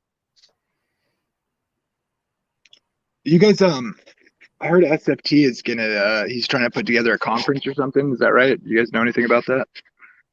I know he and Matt have been talking about that and seeing how to put all that together. I think one of the biggest problems that SFT's got no concern about needs to be concerned about is like if it's all online, cool. If it's physical, I mean, Trudeau has put some freaking ridiculous restrictions on Canadians being able to come back to their own country.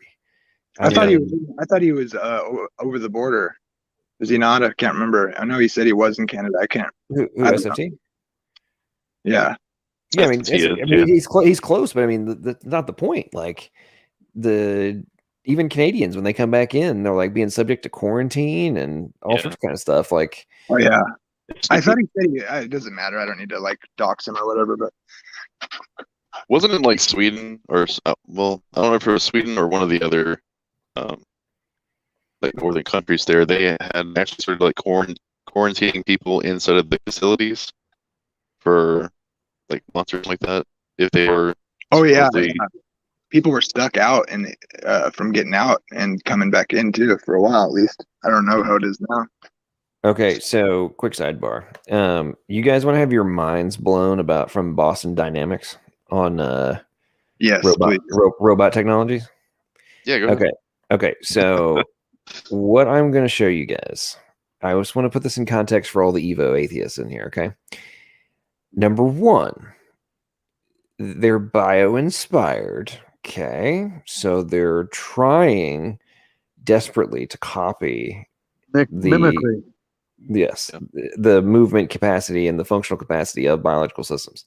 Yeah. Now, remember, as you watch what I'm going to pull up here in a second, they were having to create all of the appendages, the power leverage motors, the sensors, and very, very important factor, it's forgotten about in both biological systems as well as robotics. They had to have pre-existing algorithms. Yep. That could take real-time data variation, make go. computation, then execute physical function.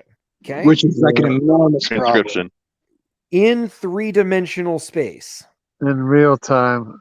Real time. It's hard as shit. Okay, and they're not even doing it like the human body does it either. I mean, it's like, yeah, never mind. It's transcription, and then of course it's having to express that in a physical format. And obviously, like you said, in a 3D format. That's insane. It's compensating and stuff is just ridiculous. I know. I saw a thing on it. It's like, it's when like when they do those competitions and stuff where they have to like drive a car or whatever. Getting in and out of a car, like sitting down, that's like a miracle.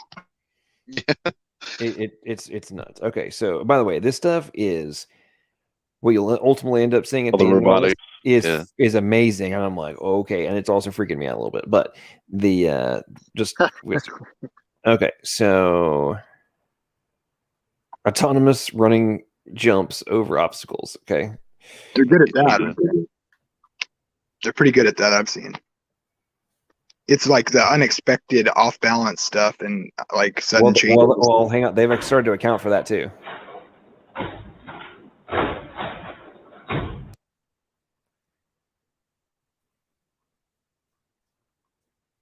Okay, so it's got a laser sensor for environment, distance, height. They've got algorithms talking about like, look at all the stuff it's having to do here. And obviously this is just like very simplified, right? This is the most dumbed down possible, like little line sketches you can see here, right?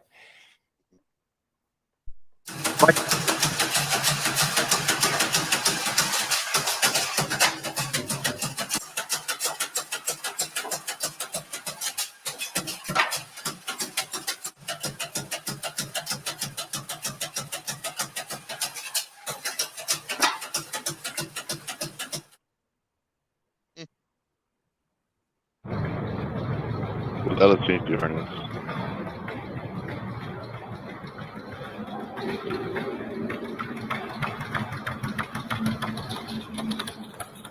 Wow. Time to attack is right after it lands. You don't want that thing to fall on you, probably either. Well, I wouldn't want that thing to chase me down and kill me either.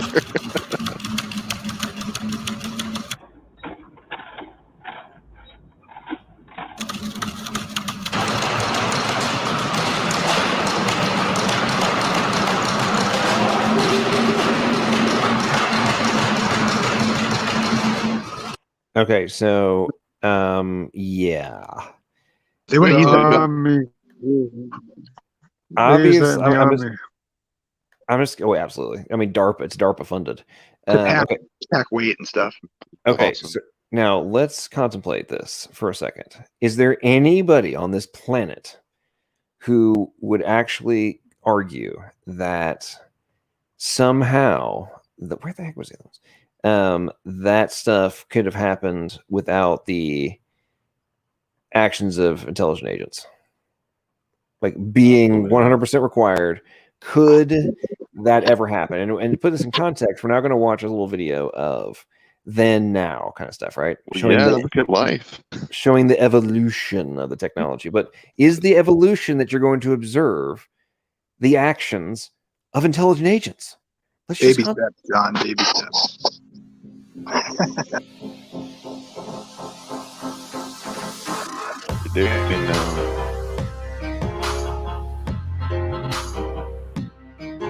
Watch, Alita isn't that far away. That looks fake. I've seen that before, where they started kicking it Oh, and it's real. gained its balance.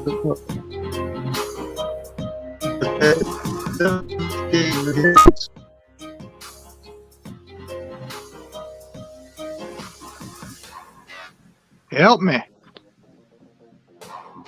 2009. Pregnant. Doesn't that remind you of one of those, what do they call it, on Star Wars? The two-legged ones? Yes, Can't it remember what they're does, and it's rather terrifying, to be honest. Yeah.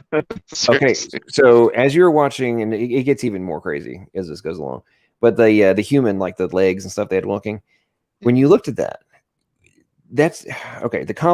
How complicated and precise and just, I mean, the engineering is amazing. Like I'm not downplaying what the guys at Boston Dynamics are doing. It's freaking amazing. However, when I have arguments and debates with Evos, and they're like, and you talk about like the joints and the muscle and the ligaments and the tendons, all this kind of things have to work together in order to, and synchronize, action in order to do something as simple as move your leg forward, right? And they're like, oh no, that the knee joint and the hip and everything, they can just totally evolve. That's no big deal. And I'm like, so they've built the exact same logic and concept. Do you think that crap could evolve? Like, yes or no? I mean, if the answer is no, then you're making a gigantic leap of faith to argue that somehow biological systems did.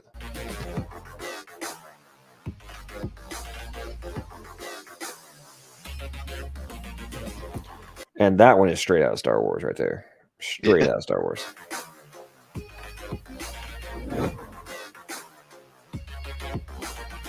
Oh, he's gonna come chasing somebody.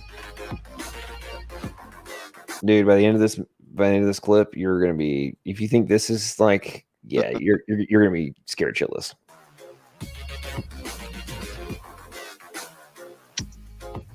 Wow.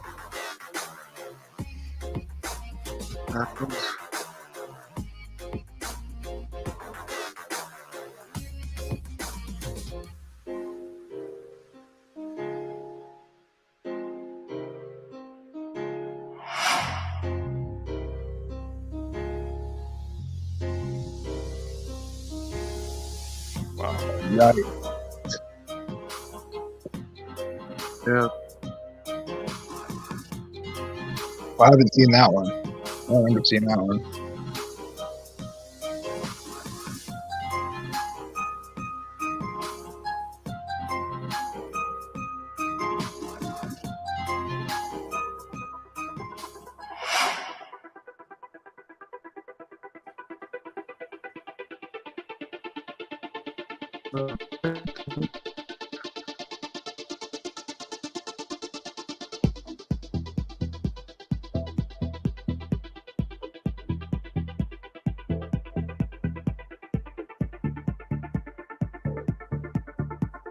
That's like a cow.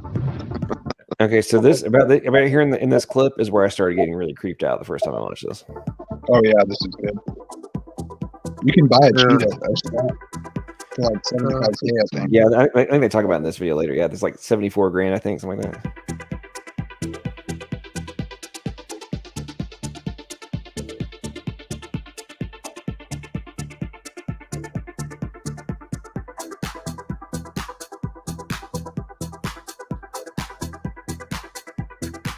I'm surprised it doesn't attack the guy. Good job, man. Is that maybe iRobot?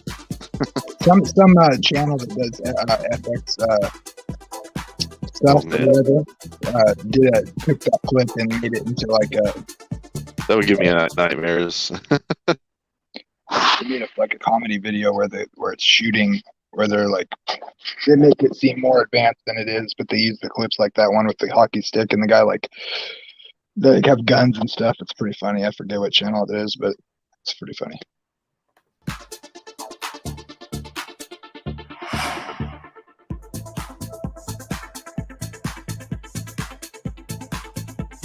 You can buy it now. Check this out, guys. What you're about to see is nuts. Custom made. Backflip. Watch this. Watch this. Oh, Yeah. he landed. He stuck the landing. The people can't do that.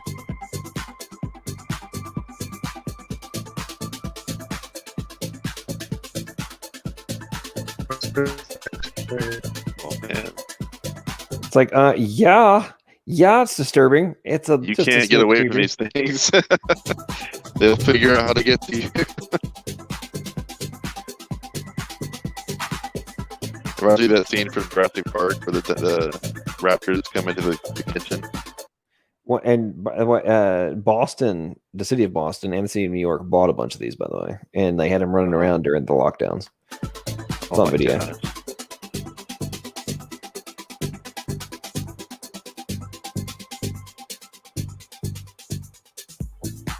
I already know what they're going to be used for. That's why I'm like, oh boy. Freaking dancing robots. Check out the dancing robots. Amazing.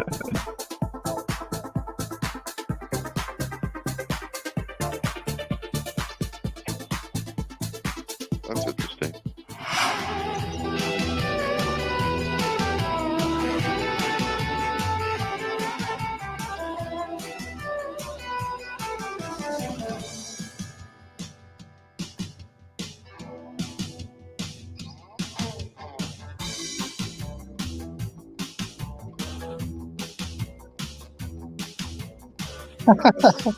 That Okay. bird-looking one. So you know that the engineers, when they were doing the synchronization for this dance, you know they had to have been just laughing their asses off. Had to have been.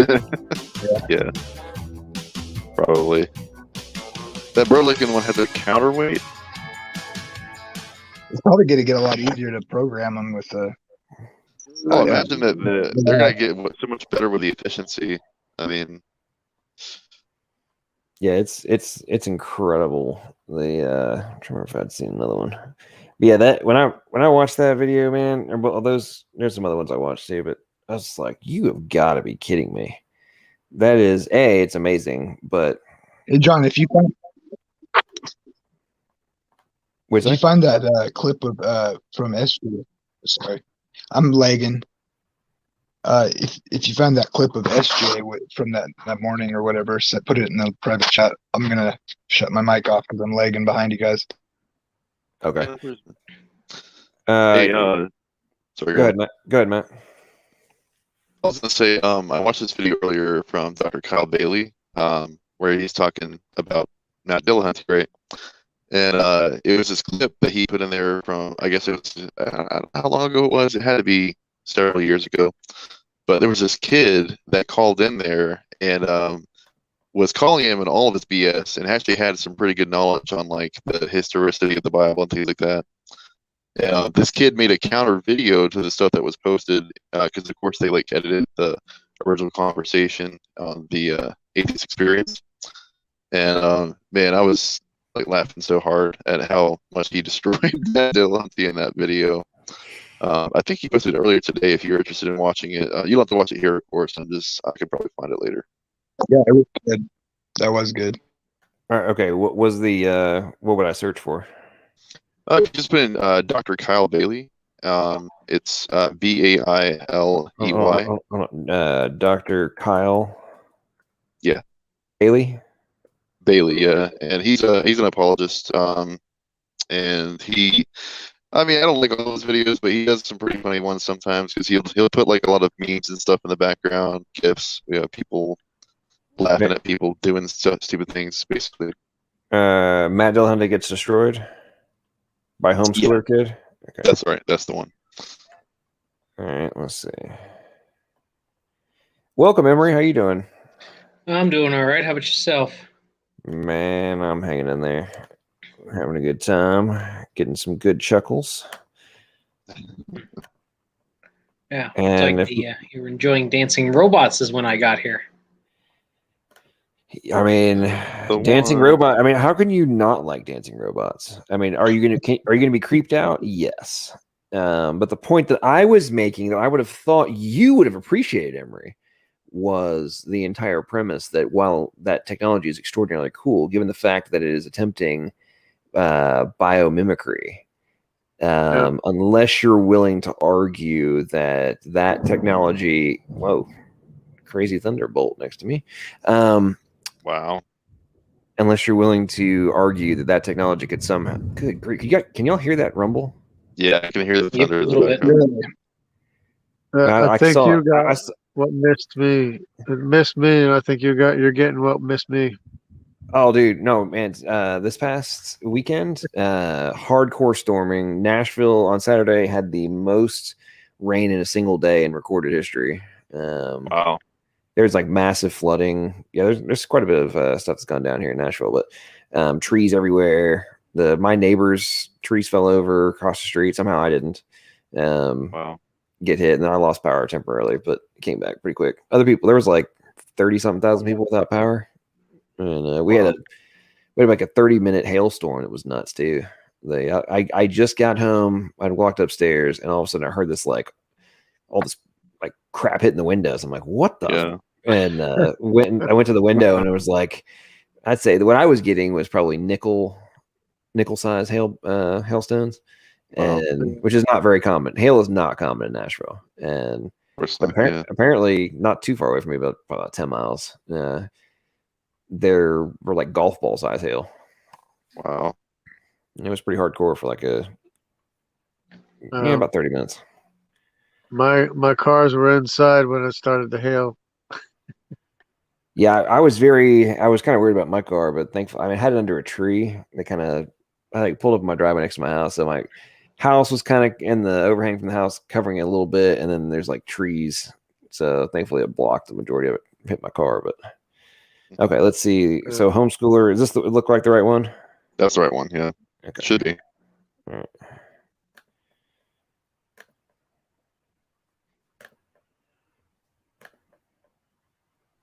Dillahunty is. He's the atheist guy who runs the Atheist Experience show and is known for kind of trolling Christians who don't know their stuff. But the video I'm getting ready to show you is actually a little child who knows his stuff. And he encounters Matt Dillahunty on the Atheist Experience show, and it doesn't go well for Matt. And this kid actually made a debunking video that it just cracks me up. And so I hope you enjoy. Make sure you subscribe to the channel, like and share this video, and let me know what you think in the comments. Hello everyone, it's Aaron K1994 and I have returned. In this video I'm going to be discussing none other than episode 619 of the Atheist Experience hosted by Matt Dillahunty and Jen Peoples. In this episode, they discuss the would they die for a lie argument, and their objections are just absolutely horrible. So let's get started here. Today's show, I have a question for you, and that is, would you die for a lie? So the claim is that Jesus must have been divine because his disciples wouldn't have died for something that they knew was a lie. So they must have known that he was the Son of God and that he was resurrected. Now, the way that pretty much any Christian apologist on YouTube would use that argument, this is nothing more than a straw man fallacy. Nobody would claim that just because the disciples died for the belief that they saw the risen Jesus, that therefore proves that Jesus rose from the dead. No Christian apologist on YouTube says that, okay? They say that because they died for it, then that proves beyond any reasonable doubt that they believed it, which then you have to explain the origin of the belief in the resurrection. So this is nothing more than a straw man fallacy. And of course, our immediate response to that is to point out that the 9/11 hijackers... Oh, brother, yet another straw man fallacy, and the usual stupid analogy used against this argument 10,000 times. The reasons why this analogy isn't valid is because Muslim martyrs weren't eyewitnesses to Muhammad. They were simply Muslims because their leaders taught them Islam. The disciples were eyewitnesses to the risen Christ. This is why this analogy fails. The apostles had to have seen what they thought to be the risen Jesus, or else there's no way that they would have died for it. The other problem with this die for a lie claim is that it makes several assumptions that can't even withstand casual scrutiny. The first of which is that Jesus existed as an actual historical person, in spite of the fact that there's no extra biblical evidence of this. Wow, that is a load of crap. First of all, why do we need extra biblical evidence? Most scholars and historians, including the skeptical scholar Bart Ehrman, would take just the Gospels themselves as evidence enough that Jesus existed. Second, there are tons of extra biblical... You know, as much as the atheists love to rely on Bart Ehrman, I think the lactheists really loathe him because it's like, well, if you're even conceding that Jesus existed, then I mean, sidebar on all that. So, for those who don't know, the new Stephen Meyer book, Return of the God Hypothesis, came out today, and I got the audiobook version. I was listening to it, and he in his books, he always uses like the BCE and the CE rather than AD and BC, you know? And I was like, for some reason, I could not remember what the heck the new versions meant, right? So I looked it up, and, you know, it's the Common Era and before Common Era. Okay, guys, like, don't be too triggered by the print. But what really struck me by all that is, it's like we have people in Annus Domini 2021 who are arguing that the individual whose existence is on a global level is the dividing point of history didn't exist. They're arguing that he never existed. Like, so you're telling me that all of these, like, the empires, like, decided to, you know, institute their calendars on this. I mean, I think the what I looked up real quick was that AD and BC were kind of come up with, like, I think it was 525 was when it was first devised by some dude whose name I couldn't pronounce. And then it was pretty much by like 9 something, it was pretty much established on the entire planet. Well, I say entire planet. The old world had instituted it as kind of the standard in all the nations, you know. And I'm like, yep, didn't exist. didn't exist, and they made it their a principle for history. Like, okay, let's just take that into context, folks. Evidence that Jesus existed. Josephus, Tacitus, Lucian. We've got Celsus. We have tons of extra biblical evidence. So let's see their very brilliant rebuttals to all these pieces of evidence. And before you guys email me with Josephus and Suetonius and Tacitus, yeah, I know about that stuff, okay? It documents the existence of Christians. It does not document the existence of Jesus. Okay, that's just an outright lie. If you read Annals 1544, which is the Tacitus mention, it clearly says that Christus suffered under Pontius Pilate. It does not say Christians believed that Christus suffered under Pontius Pilate. Okay, and Josephus specifically mentions Jesus and how the Christians followed him. Matt Dillahunty tries to address Josephus right after this, so let's look at that. Jesus. Josephus, there's the passage that references Jesus. There's the testimony of Flavius, which is generally considered to be a forgery. One, it's not just the testimony of Flavian. We also have the James, brother of Jesus, reference later on in the Antiquities of the Jews, which there's no evidence whatsoever that it's a forgery. Second, no, it is not widely regarded that it's a forgery. In fact, a study done by Louis Feldman, a leading Josephine scholar, he's not a Christian, so you can't say he's biased or anything like that. Out of about 50 scholars studying the passage, about 40 of them came to the conclusion that it was actually partially authentic with some minor interpolations. And you guys ever wonder if a lot, not all, but a lot of the lactheists and new atheists specifically, do you ever wonder if they seriously lack the capacity to do a basic Google search? Because it really fascinates me how some of their most adamant talking points or their denials or assertions, like usually in less than 90 seconds, I can find some substance on their talking point. But they constantly claim that there's nothing in support or, contradictory to, whatever their talking point is that's being discussed. And it's like, did you not Google your own crap? I mean, that's what really gets me is I usually don't make a point unless I have previously substantiated my argument. Now, whether or not you can reach a different interpretation, the foundation of my argument exists rather than being made up. And it's like, do you guys not do this? I really just wonder about it because the level of ignorance is reaching mind-bending levels. John, it's not ignorance in this case. They know. Oh, you're talking about Dillahunty and that? Absence. With Dillahunty, I agree with you, at least theoretically, with Dillahunty. But I'm talking about some of them. I mean, the more the folks that we're usually dealing with. Okay. I'd be inclined to say most of them are probably not telling the truth either, but that's my comment. True. Some of them, I agree. so your objection to the Josephus passage is really bad. It doesn't matter because Josephus wasn't born until after Jesus would have supposedly died anyway, so it's not contemporary evidence. It's still hearsay, second third person removed at least. There are two things that I have to say in response to this. One, contemporary evidence, it's not a requirement, okay? When will you people get this? It's some of the best forms of evidence you can have, but it is not a requirement for history. Matt, if you want to say it is, cite a historian that says that contemporary evidence is the only type of reliable evidence. Second, later on in this episode, he actually contradicts himself on this issue. So we'll get back to this clip later on in the video. It assumes also that the disciples existed and that they actually died for their beliefs and not for some other reason. I have a lot of stuff to say in response to this. This is even more ridiculous than the last clip. Okay, first of all, over 6 sources outside the New Testament. Okay, so how can you be a disciple if whoever you're being the disciple or the disciple of didn't exist? Yeah.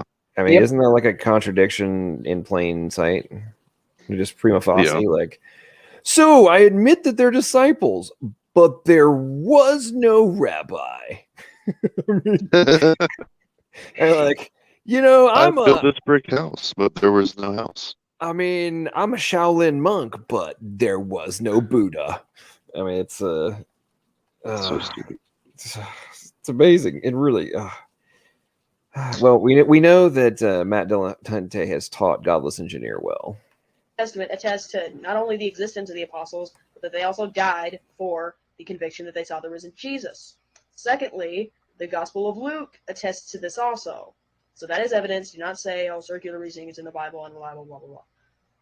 Third, we actually have very convincing evidence that 2 of the 4 Gospels are actually written by the apostles themselves. That is Matthew and John. I have videos on every Gospel defending their traditional authorship.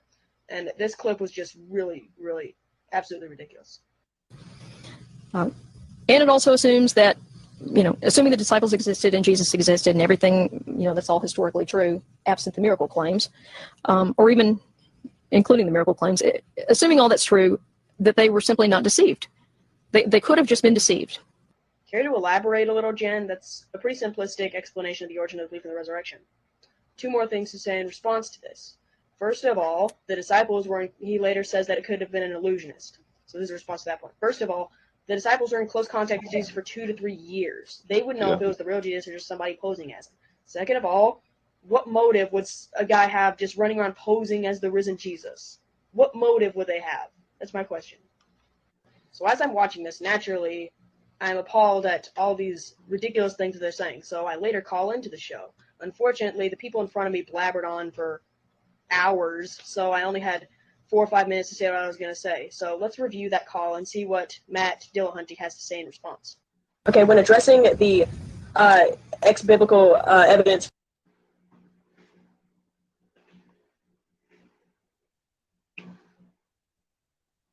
Okay, before we listen to what the kid has to say, who wants to make predictions about the flow of the interaction? I can't. I already seen the video. Dang it. Emery, you got any predictions? I'm going to predict they hang up on him. You wouldn't be too far off.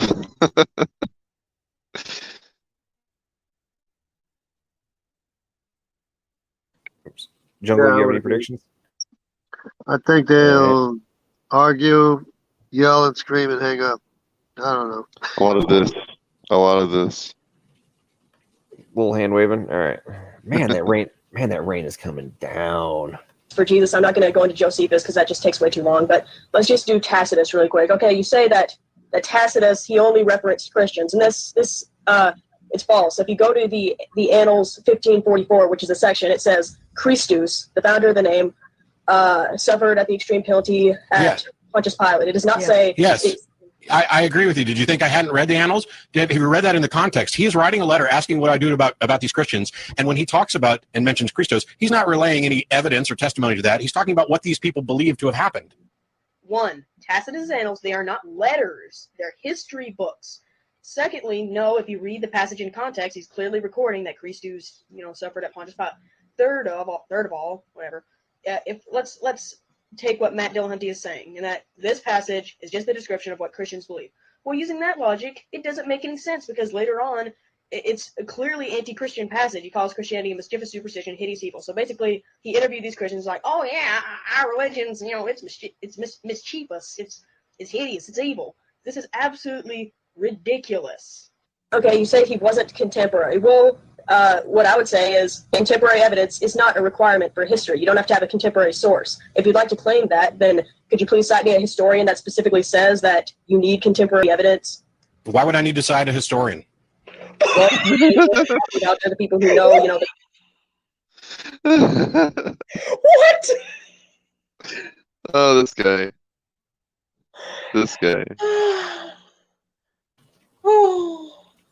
So you don't have any sources to back up your claim.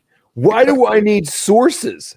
I don't know, because you always insist that I provide sources. How about that? How about that? So are you saying that what is good for the goose is not good for the gander? Oh, exactly. That's what you're trying to say. Got it. Well, this kid just destroyed him. Well, Dillahunty, it's obvious that you ate both the goose and the gander at this time in your life. But look at him in that bowling shirt, though. Now, let's not go down the rabbit hole. I shouldn't have gone that way.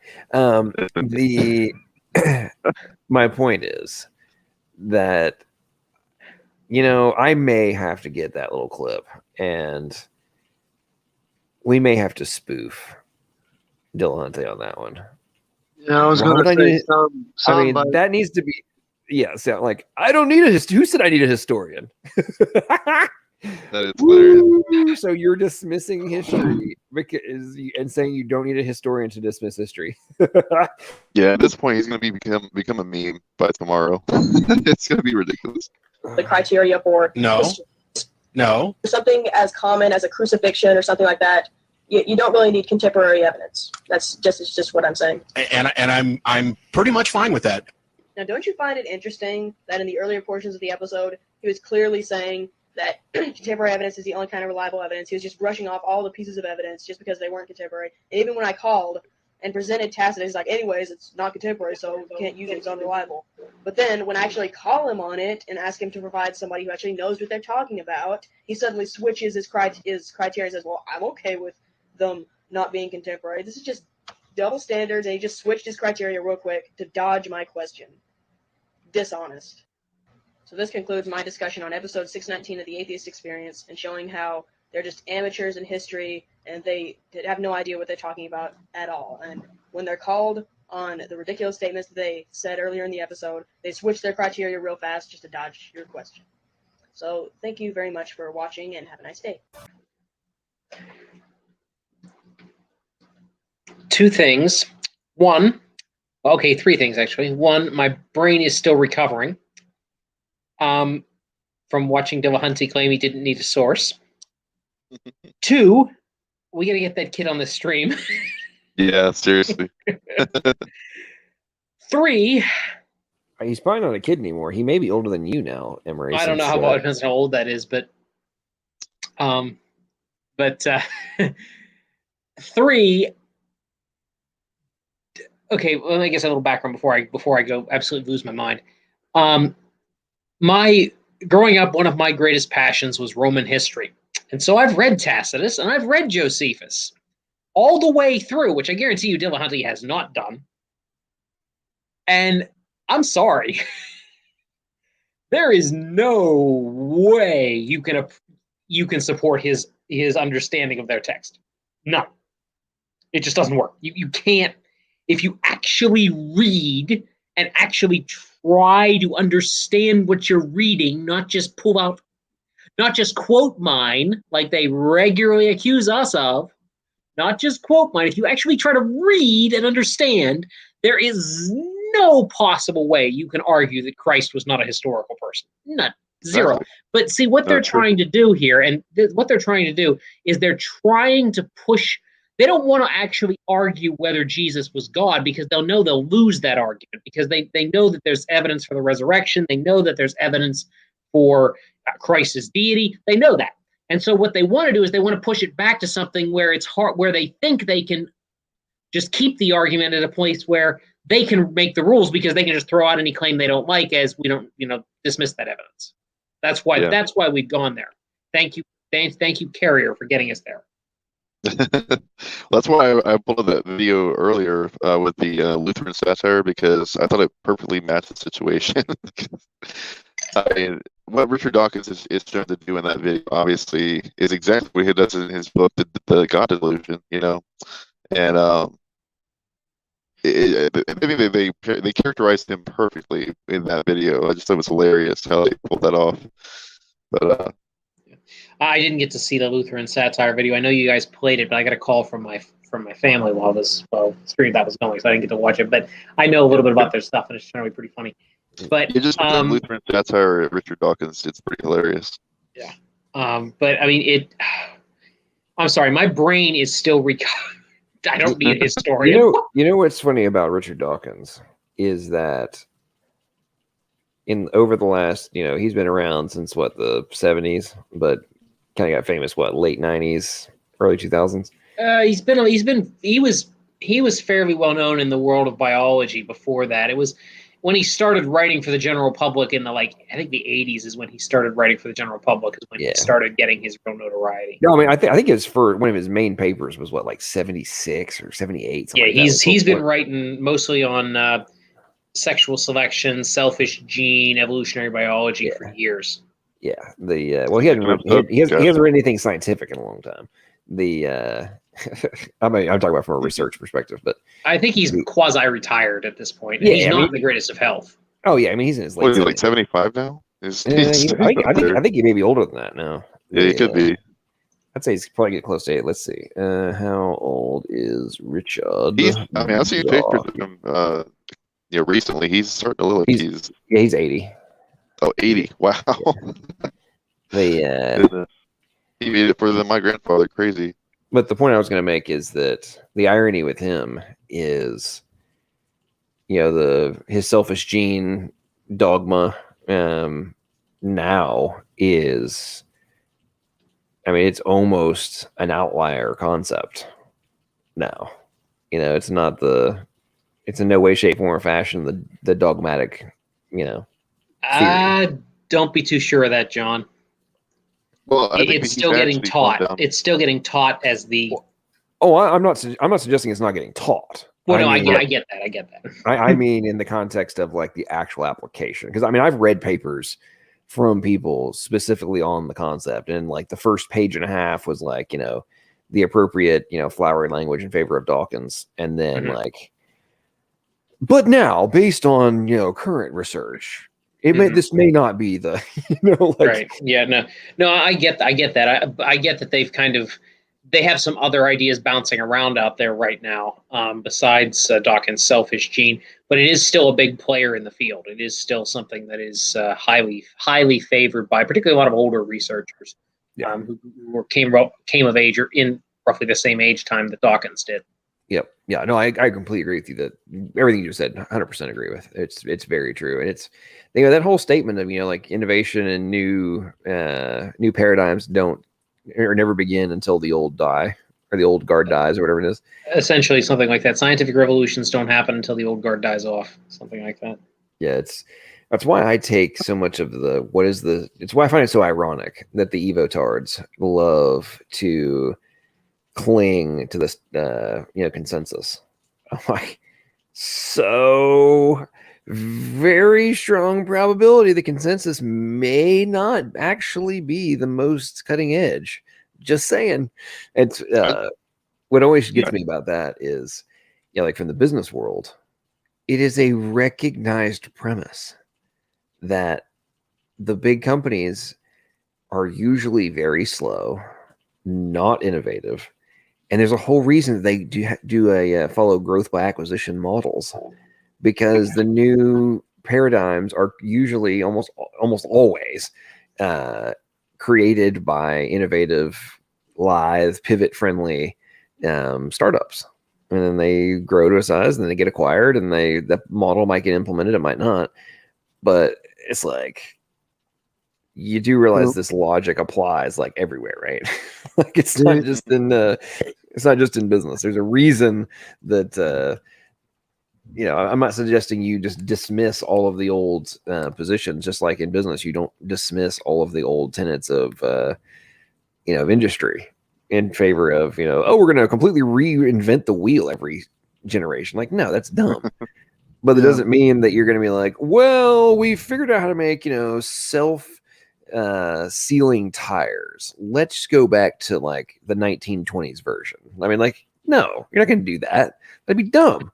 Yep. But it doesn't mean that there's not a impact that has to be accounted for. Right. Yep. I mean, and I can speak to this because I spent a couple of years working in the the word escaped me, the vitamins industry, and I was at the bottom of the food chain, so I didn't really get a whole lot to say, but I was always trying to come up with ways to like do things a little bit better, and it was like pulling teeth to try and get people to even listen, let alone actually implement the stuff that you'd come up with.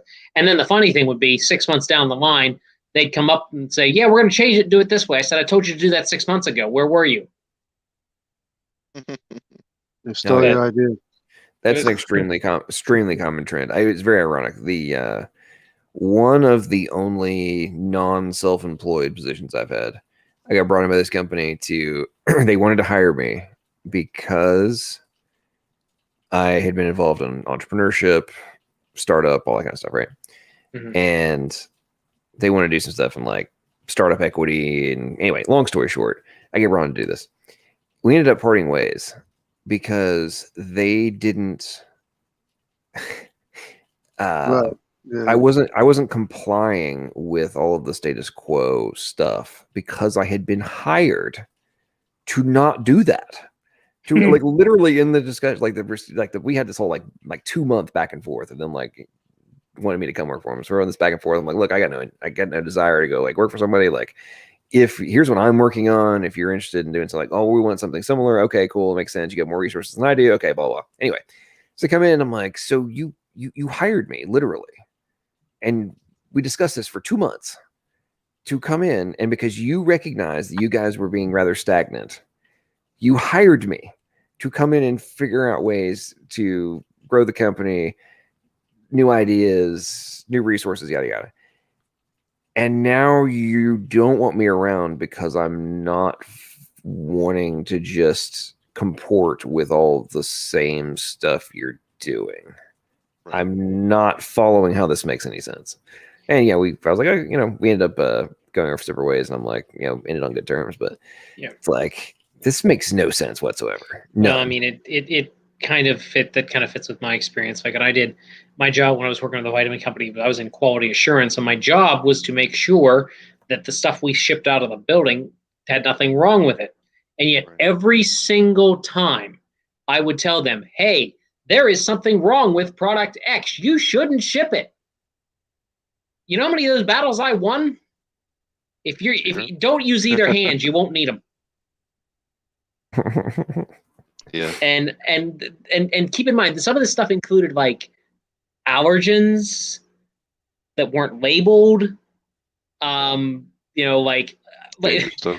one particular instance, I actually went up to the vice president of the company because there was a particular product that we were shipping that had a particular allergen in it that was not marked on the label. Well, okay, I take that back. It was marked on labels we shipped to one country, but it was not marked on labels we shipped to a different country, which I thought was bizarre and didn't understand. And I went up and took some of the pills from that particular product upstairs to the vice president of the company, and I took the little test we used to test for allergens, and I showed him. I literally touched the pill, showed him that it failed the allergen test. Nothing. I could probably write a book about all the. It's all about money, That's one of the main things when it comes to like the pharmaceutical companies and people. I mean, this wasn't a pharmaceutical company per se. It's I know you said it was vitamins. I know. It was a vitamin. It's along the same lines. It's along the same lines. In general, like anything that has to do with medical procedure. Like I said, pharmaceuticals primarily would be the main thing. It's all about money, man. They don't care. Yeah, a lot of them don't.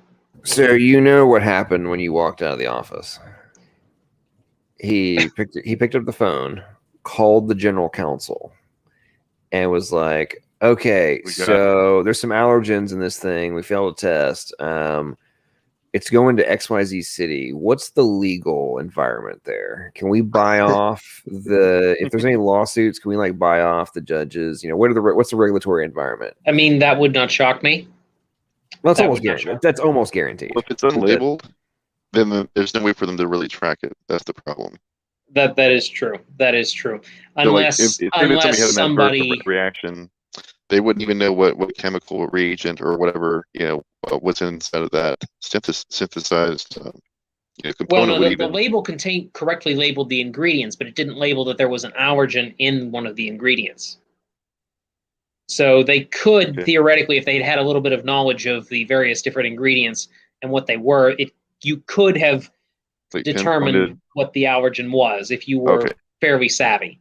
Like I was able to figure it out, and I'm not a chemist in any way, shape, or form. But I sat down there and because it was the line that was running it was consistently failing allergen. I couldn't figure out why because it wasn't labeled, and so I started Googling ingredients and going like, what's going on with this thing? Mm-hmm. And then I got to one particular ingredient. I was reading down the list of ingredients. I got to the ingredient and went, oh, wait a minute. I know what that's from. I quickly Googled it to make sure and went, yeah, that's what that's from. Oh, boy. Hey, so the fact of the matter and a case in point of this is in the modern era, quality control is Google. Yeah, to a certain extent, yes. Well, no, Google. Well, the ability. Actually, no, And the I was too. joking about Google, but the real factor is do you have the capacity to use critical thinking and analysis of the information that you're able to Google to reach a in conclusion, or do you only have the capacity to read what Google says about point A and point B, but you can't combine them to reach point C? And Yes. that is the significant issue that's facing humanity, is people being brainwashed to only be able to, read 1 + 1 and not be able to, and not know that equals 2. I mean, it's freaking amazing. Just the sidebar, guys. Did you know that it's currently being projected that humans will be infertile by 2045? I don't doubt it. I mean, based on so we have what's the Am I sperm shocked? count have reduced by No. more than 90% or something globally, something crazy. I know it's really high infertility rates right now, or rather, at least at the low sperm counts. Yeah, sperm count's nuts. It's real bad. And this is over the last 30 years, or maybe a little bit more than that. Last 4, it's dropped over 50% in the last 40 years. And PZ Myers are laughing at us because we're losing our fertility. Yeah.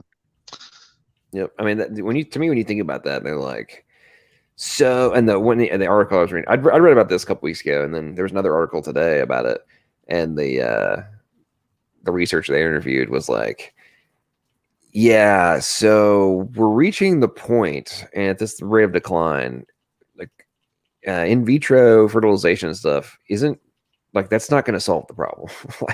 We're in deep doo-doo, basically. And they're like, yeah, the current projection is humans will be infertile by 2045. I'm like, man, that's not that far away. We're talking 25 years. 25 years, yeah. Yeah. Now, I will. One thing I will say is that prediction is probably kind of like the climate scare predictions and a little overblown. But we are going down. That is true. That part is true. Yeah. Don't get me wrong. I agree with you. I don't doubt that there's a little bit of pontification and some,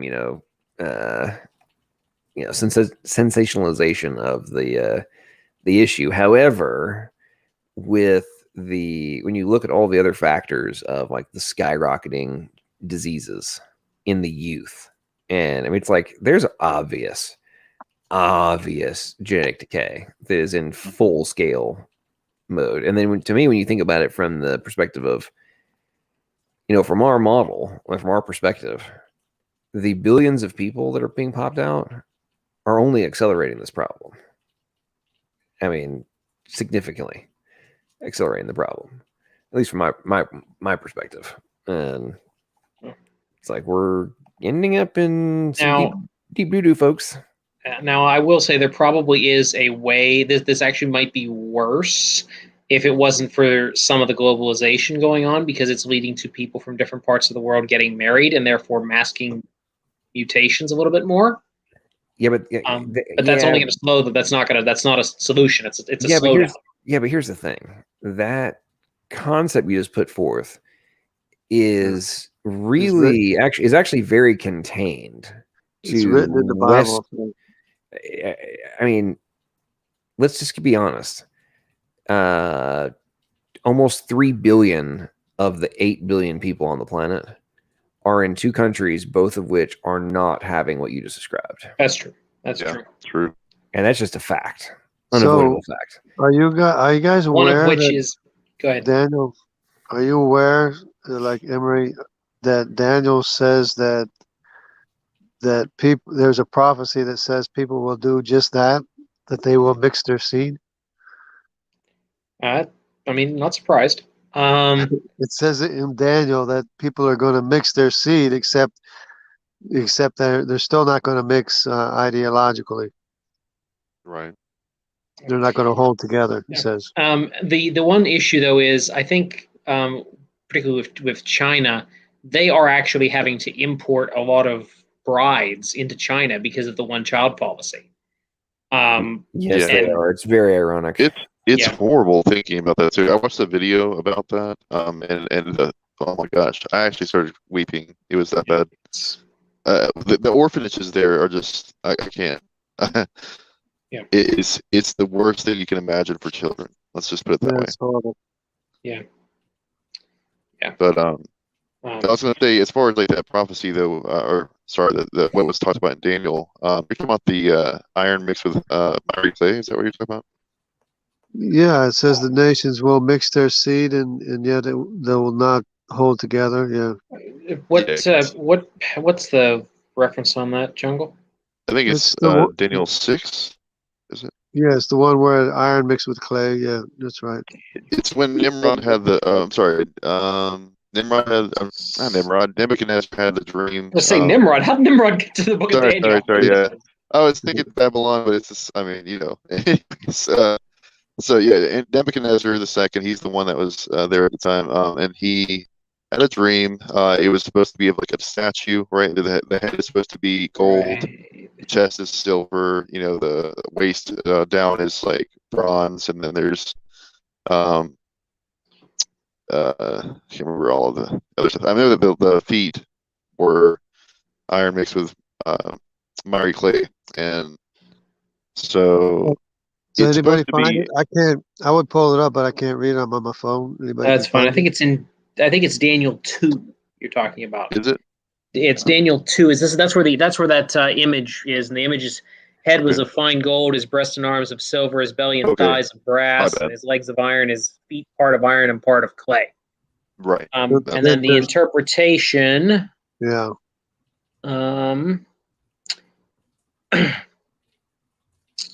See. Okay, so 40. Daniel, sorry. That's fine. It's fine. So I'm sorry. I'm just scrolling down to get to that. Verse 41, and when thou sawest the feet and toes, part of potter's clay, part of iron, the kingdom shall be divided, but there shall be in it the strength of iron, for as much as thou sawest the iron mixed with miry clay, and as the toes of the feet were part of iron and part of clay, so shall the kingdom be partly strong and partly broken. And whereas thou sawest iron mixed with miry clay, they shall mingle themselves with the seed of men, but they shall not cleave one to another, even as iron is not mixed with clay. Right. And then on it goes from there. Yeah, so you got it pretty good as far as the accurate. That's pretty good. Pretty good, Joe. Pretty good. Now, what that means is up for, I'm sure, debate. And I don't know enough about eschatology to even attempt to personally. I think it has to do with worldviews. You know, like different, like psychological disputes. I guess. Well, if we're talking worldviews, like we can look inward right now at the U.S. and go iron and clay. Right, yeah, exactly. That's what I was saying. Exactly. Yeah. That's exactly what we're seeing is iron mixed with clay. Yeah. And if you also count like the prophecy that Jesus foretold of, where he says that nation will come against nation, right? So we literally have the word that's used there in the Greek, if I remember correctly, means it's ethnos. That usually is the word for nation in Greek, so that sounds right.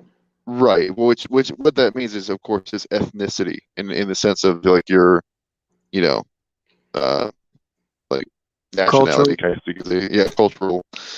Most of it, but obviously we're talking about like different various cultures, and they just basically are at odds, and that's exactly what you see with Black Lives Matter, with all the different racial nonsense that's happening in the political scheme of things.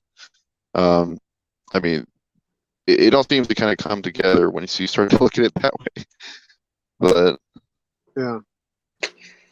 Well, ladies and gentlemen, we are approaching the end of the world. Okay, Twilight hour.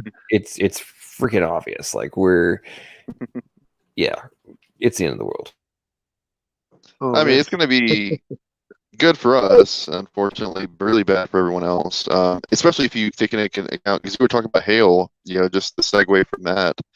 Have y'all read Revelation? Like the hail that's supposed to come down during that? Yeah, I've read it. Yeah. That is insane to think about. I just shudder to think about that. But you know, it's really awesome. I just want to get off this subject altogether. Another video I watched earlier, it was on Trinity Radio. He put an 11-minute clip.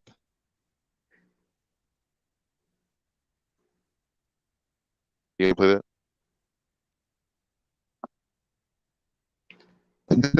So it was a clip from it's about a testimony. This guy, he had lost his voice after having had the flu, and he had severe scarring within his throat, like from coughing severely, and wasn't able to talk for a couple years because of it. And his doctor said he may never recover his voice, basically. And anyways, he was still a Christian, still going, consistently to church, and I think he was in charge of the youth, and he was giving a sermon. Like, these people loved him so much, they gave him an opportunity to try to speak. They put the mic to his throat so you could kind of make out what he was saying that way. Mm-hmm. And while he was talking, because he was talking about having faith and trust in the Lord, you could hear audibly his voice change from this raspy, thick, gurgled sound of a voice to a normal voice. And it was astonishing to him, to the point where he had to stop. He had to take little breaks, and he almost started to cry, apparently. And his wife was there and witnessed this happen, and of course everyone else was there, applauding, and some people were crying, some people were hooting and hollering for him, praise the Lord. It was all happening there. It's really, really awesome testimony. If you guys get the chance to watch it, I really recommend checking it out. Listen, all of the evidence for that is purely, human observation perspective. It's not actually empirical evidence. Okay, so I don't know if we can actually take it seriously, but in line with it being the end of the world, this is one of my. I loved this show as a kid, and for those of you who don't know, it's called Pinky and the Brain. Pinky and the Brain. Yeah. And every episode ended in some similar fashion to what you're about to hear, and it cracked me up. Then it cracks me up now, but it's like when you actually sit down and contemplate the craziness that happens around the world, there are Pinkies and the Brain in various formats behind closed doors as we speak that are coming up with random crap. So without further ado, Pinky and the Brain. Back to the cage to plan for tomorrow night. Why? What are we going to do tomorrow night? The same thing we do every night, Pinky. Try to take over the world. Try to take over the... Try to take over the world.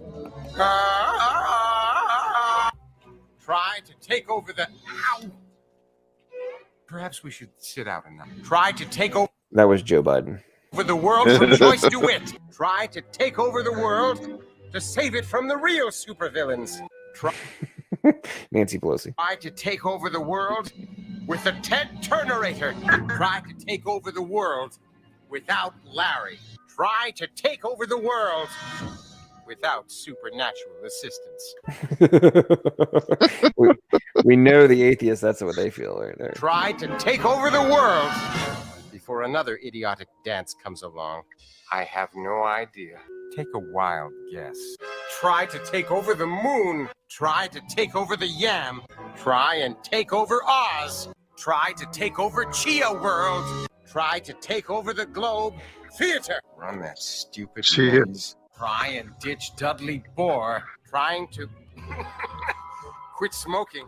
Try to fix the personalitron and make the unknown Suavo go away. Sing that stupid song another 50 times until we can buy back the lab. Frankly, my dear Pinky, I don't give a... At least we're being taken back to the lab, Pinky, where we can pack for our Malibu trip. Malibu? Are we going to take over the world from there? No, I just don't want to pass up an invitation to Martin Sheen's house. We shall stop at a pharmacy and purchase a tube of denture adhesive and then attach our bodies to the bottom of Air Force One. So we can take over the world? No, it's just fun, silly willy.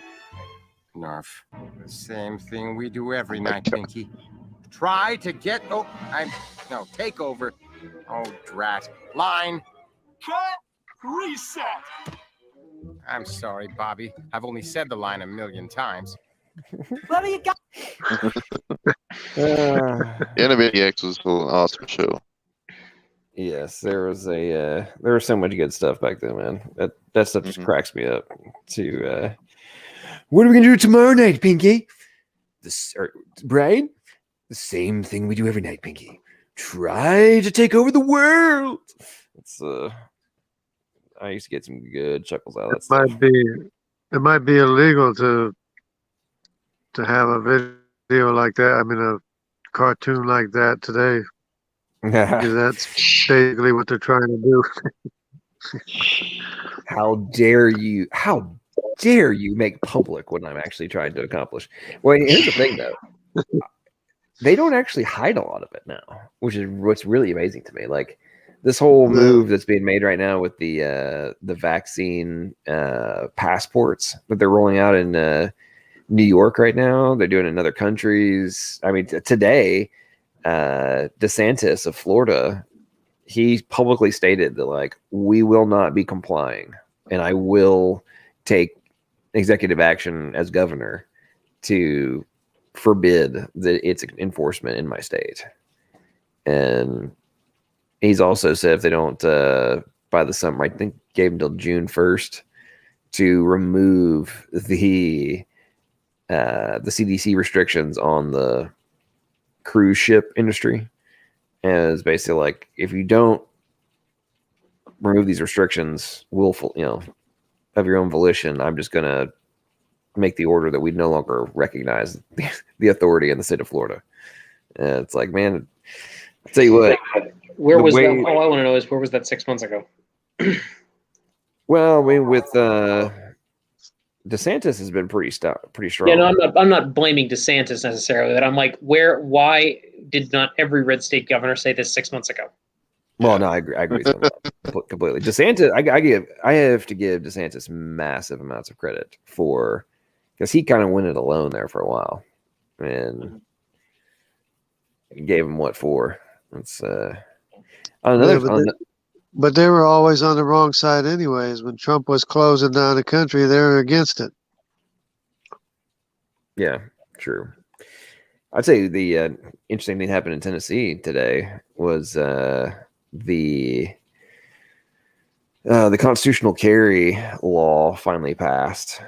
The House and already passed the Senate, so we get ready to be signed. I think he signed it into law, or is going to sign it into law. Whatever, it's going to go into effect. I think it's June 30th. I forget, but yeah. So no more necessity for carry permit in Tennessee. But they put a okay. So that's for handguns. You can do open or concealed carry, no permit required in Tennessee. But you're not allowed. They have a provision that forbids you from carrying a long gun.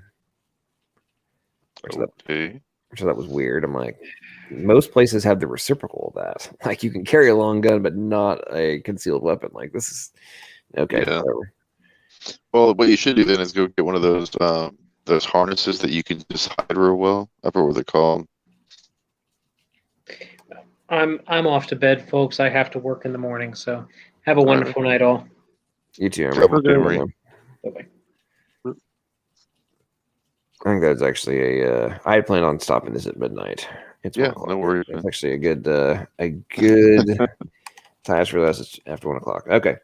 Well, Jungle and Matt, you guys any got last words before we wrap it up? Yeah, it's been a good stream. I really enjoy the time being here. Same. Appreciate you joining us, Jungle. I guess that's about it. I mean, Avery, make sure you go check out Jungle's Y-chromosome videos. He's been doing a series of those on his channel. Yeah, I got to do an update because I just revised it. So I'll be doing an update on the Semitic Y chromosome. Yeah, I saw an announcement about that. And then I want to start the J. See if I can find somebody in the Japhetic descendant Y chromosome. Nice. Well, we'll look out for that. Well, everybody, appreciate you joining the stream. Thanks very much, everybody, for the super chats, the stickers, the dialogue, the interactions, and I hope folks have enjoyed the stream overall. And as I always like to say at the end of these things, as you consider, contemplate, and overall compute the variety of variables, pieces of evidence, and all of the different concepts that have relevance towards the necessities that are required for your very existence. I hope that you will make sure that your end conclusions are logical, plausible, and probable. Have a great night, everybody. Troubles.